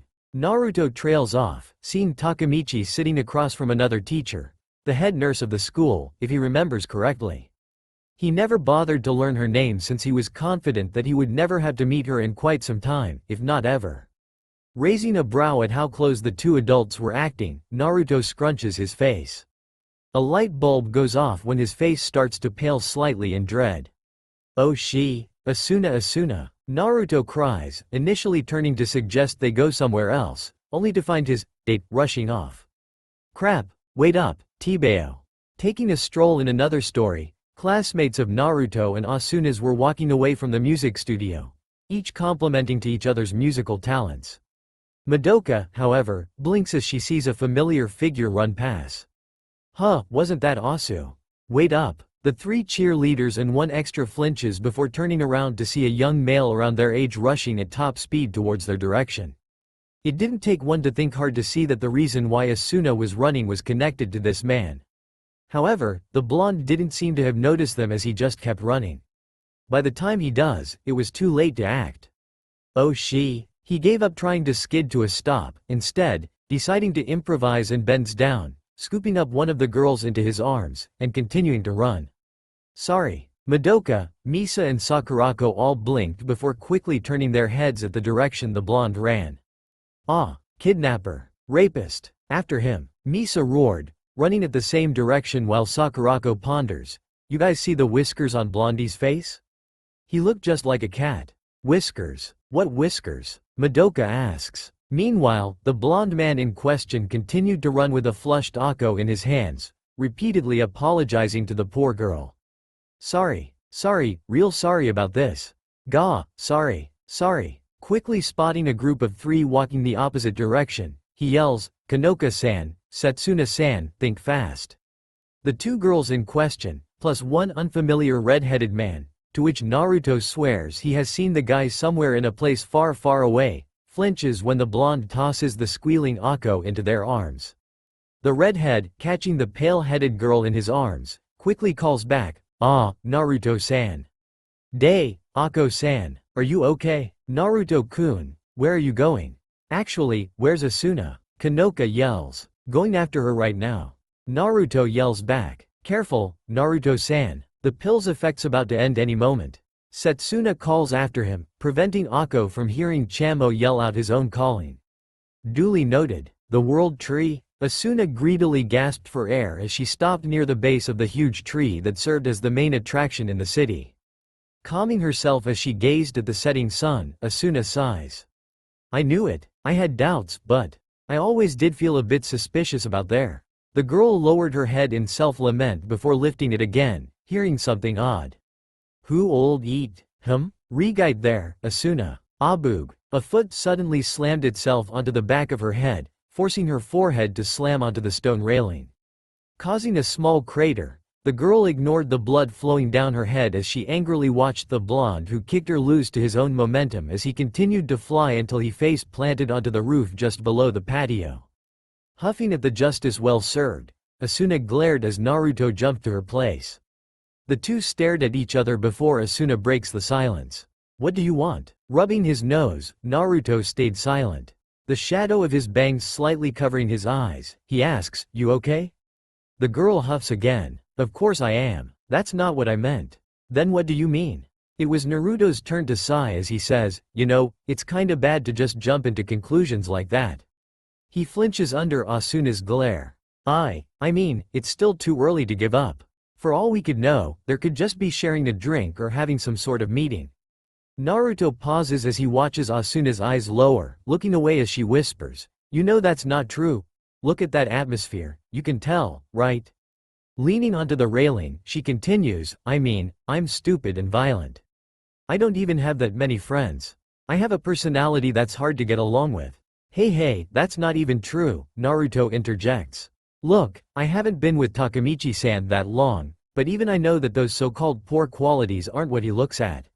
Not only are you strong-headed, you're also pretty brave from what I heard from Negi. Plus, Takemichi-san always talks about either you or Negi back when I stayed with him. Asuna flushes a bit, looking at Naruto as he grinned. You not having many friends? Seeing you with our classmates, that's not what I see. You're a cool girl, Asuna. Scratching his head, he adds, P+, you're pretty good looking. Asuna gazes at the blonde for a bit. For a second, she saw a younger blonde, somewhere around Negi's age, doing the exact same pose. One hand on hip as another scratches the back of his head while chuckling sheepishly. As the image dissipates back to Naruto. Seconds passed before Asuna found herself holding her hand against her mouth. Peeved, so stupid. Hey, I'm trying to bring up your spirits here. Ahahaha, I get it. But seeing your face all red and sheepish is just too funny and stupid. Eneng, is that what you have to say after making me run a marathon here? Note. He's being exaggerated here. Gahahahaha, I'm sorry, I'm sorry. Asuna laughs, ignoring the funny face Naruto was making as he tries to be angry at her, however failing it was. Recessing his anger, Naruto smiles. See? Even your laugh is beautiful. And not like that, I mean, all laughs are beautiful. And, I just like to hear people laugh shit. I'm making myself look stupid, aren't I? This prompted the girl to just laugh again. Even though she knew what the blonde was trying to do, it still made her laugh to her heart's content, washing all those sorrows away. Wiping the tears away from her eyes, the twin-tailed girl smiled sincerely at the blonde. Thanks, Naruto. I won't give up. I'll try my best to confess to Takahata-sensei. That smile would lead our blonde ninja hero to dream good dreams for a long time. And the awaited date has arrived. Now some of you are wondering why I kept the date the same as the one in canon. Thing is, I didn't like how it turned out in its predecessor's Naruto vs Class of 3A version of the date. It seemed just too random at the time, so I opted to only change a few things to make it a bit more believable. Another thing is, well, blushes have never been on a date before. Gung, I know. Even with somebody as hot and powerful and super duper and special and handsome as me, never been on a date. Preposterous, but it's true. I've never been on a date. Outings, yes, but not dating. Wish I did though, but I always get so flustered around the ladies. Especially the really cute ones. Even more so around my type. No, I'm not telling you guys my types, no matter how tempting. So yeah, because of my lack of knowledge, I can't really give you guys an actual chapter of a date, never having been gone on one before. As they say, an author usually base his or her stories after their own experiences. How the hell did Toriyama-sensei experience aliens, Kubo-sensei experience the afterlife, Oda-sensei experiencing pirating, and Akira-sensei experiencing time travel? I have absolutely no idea.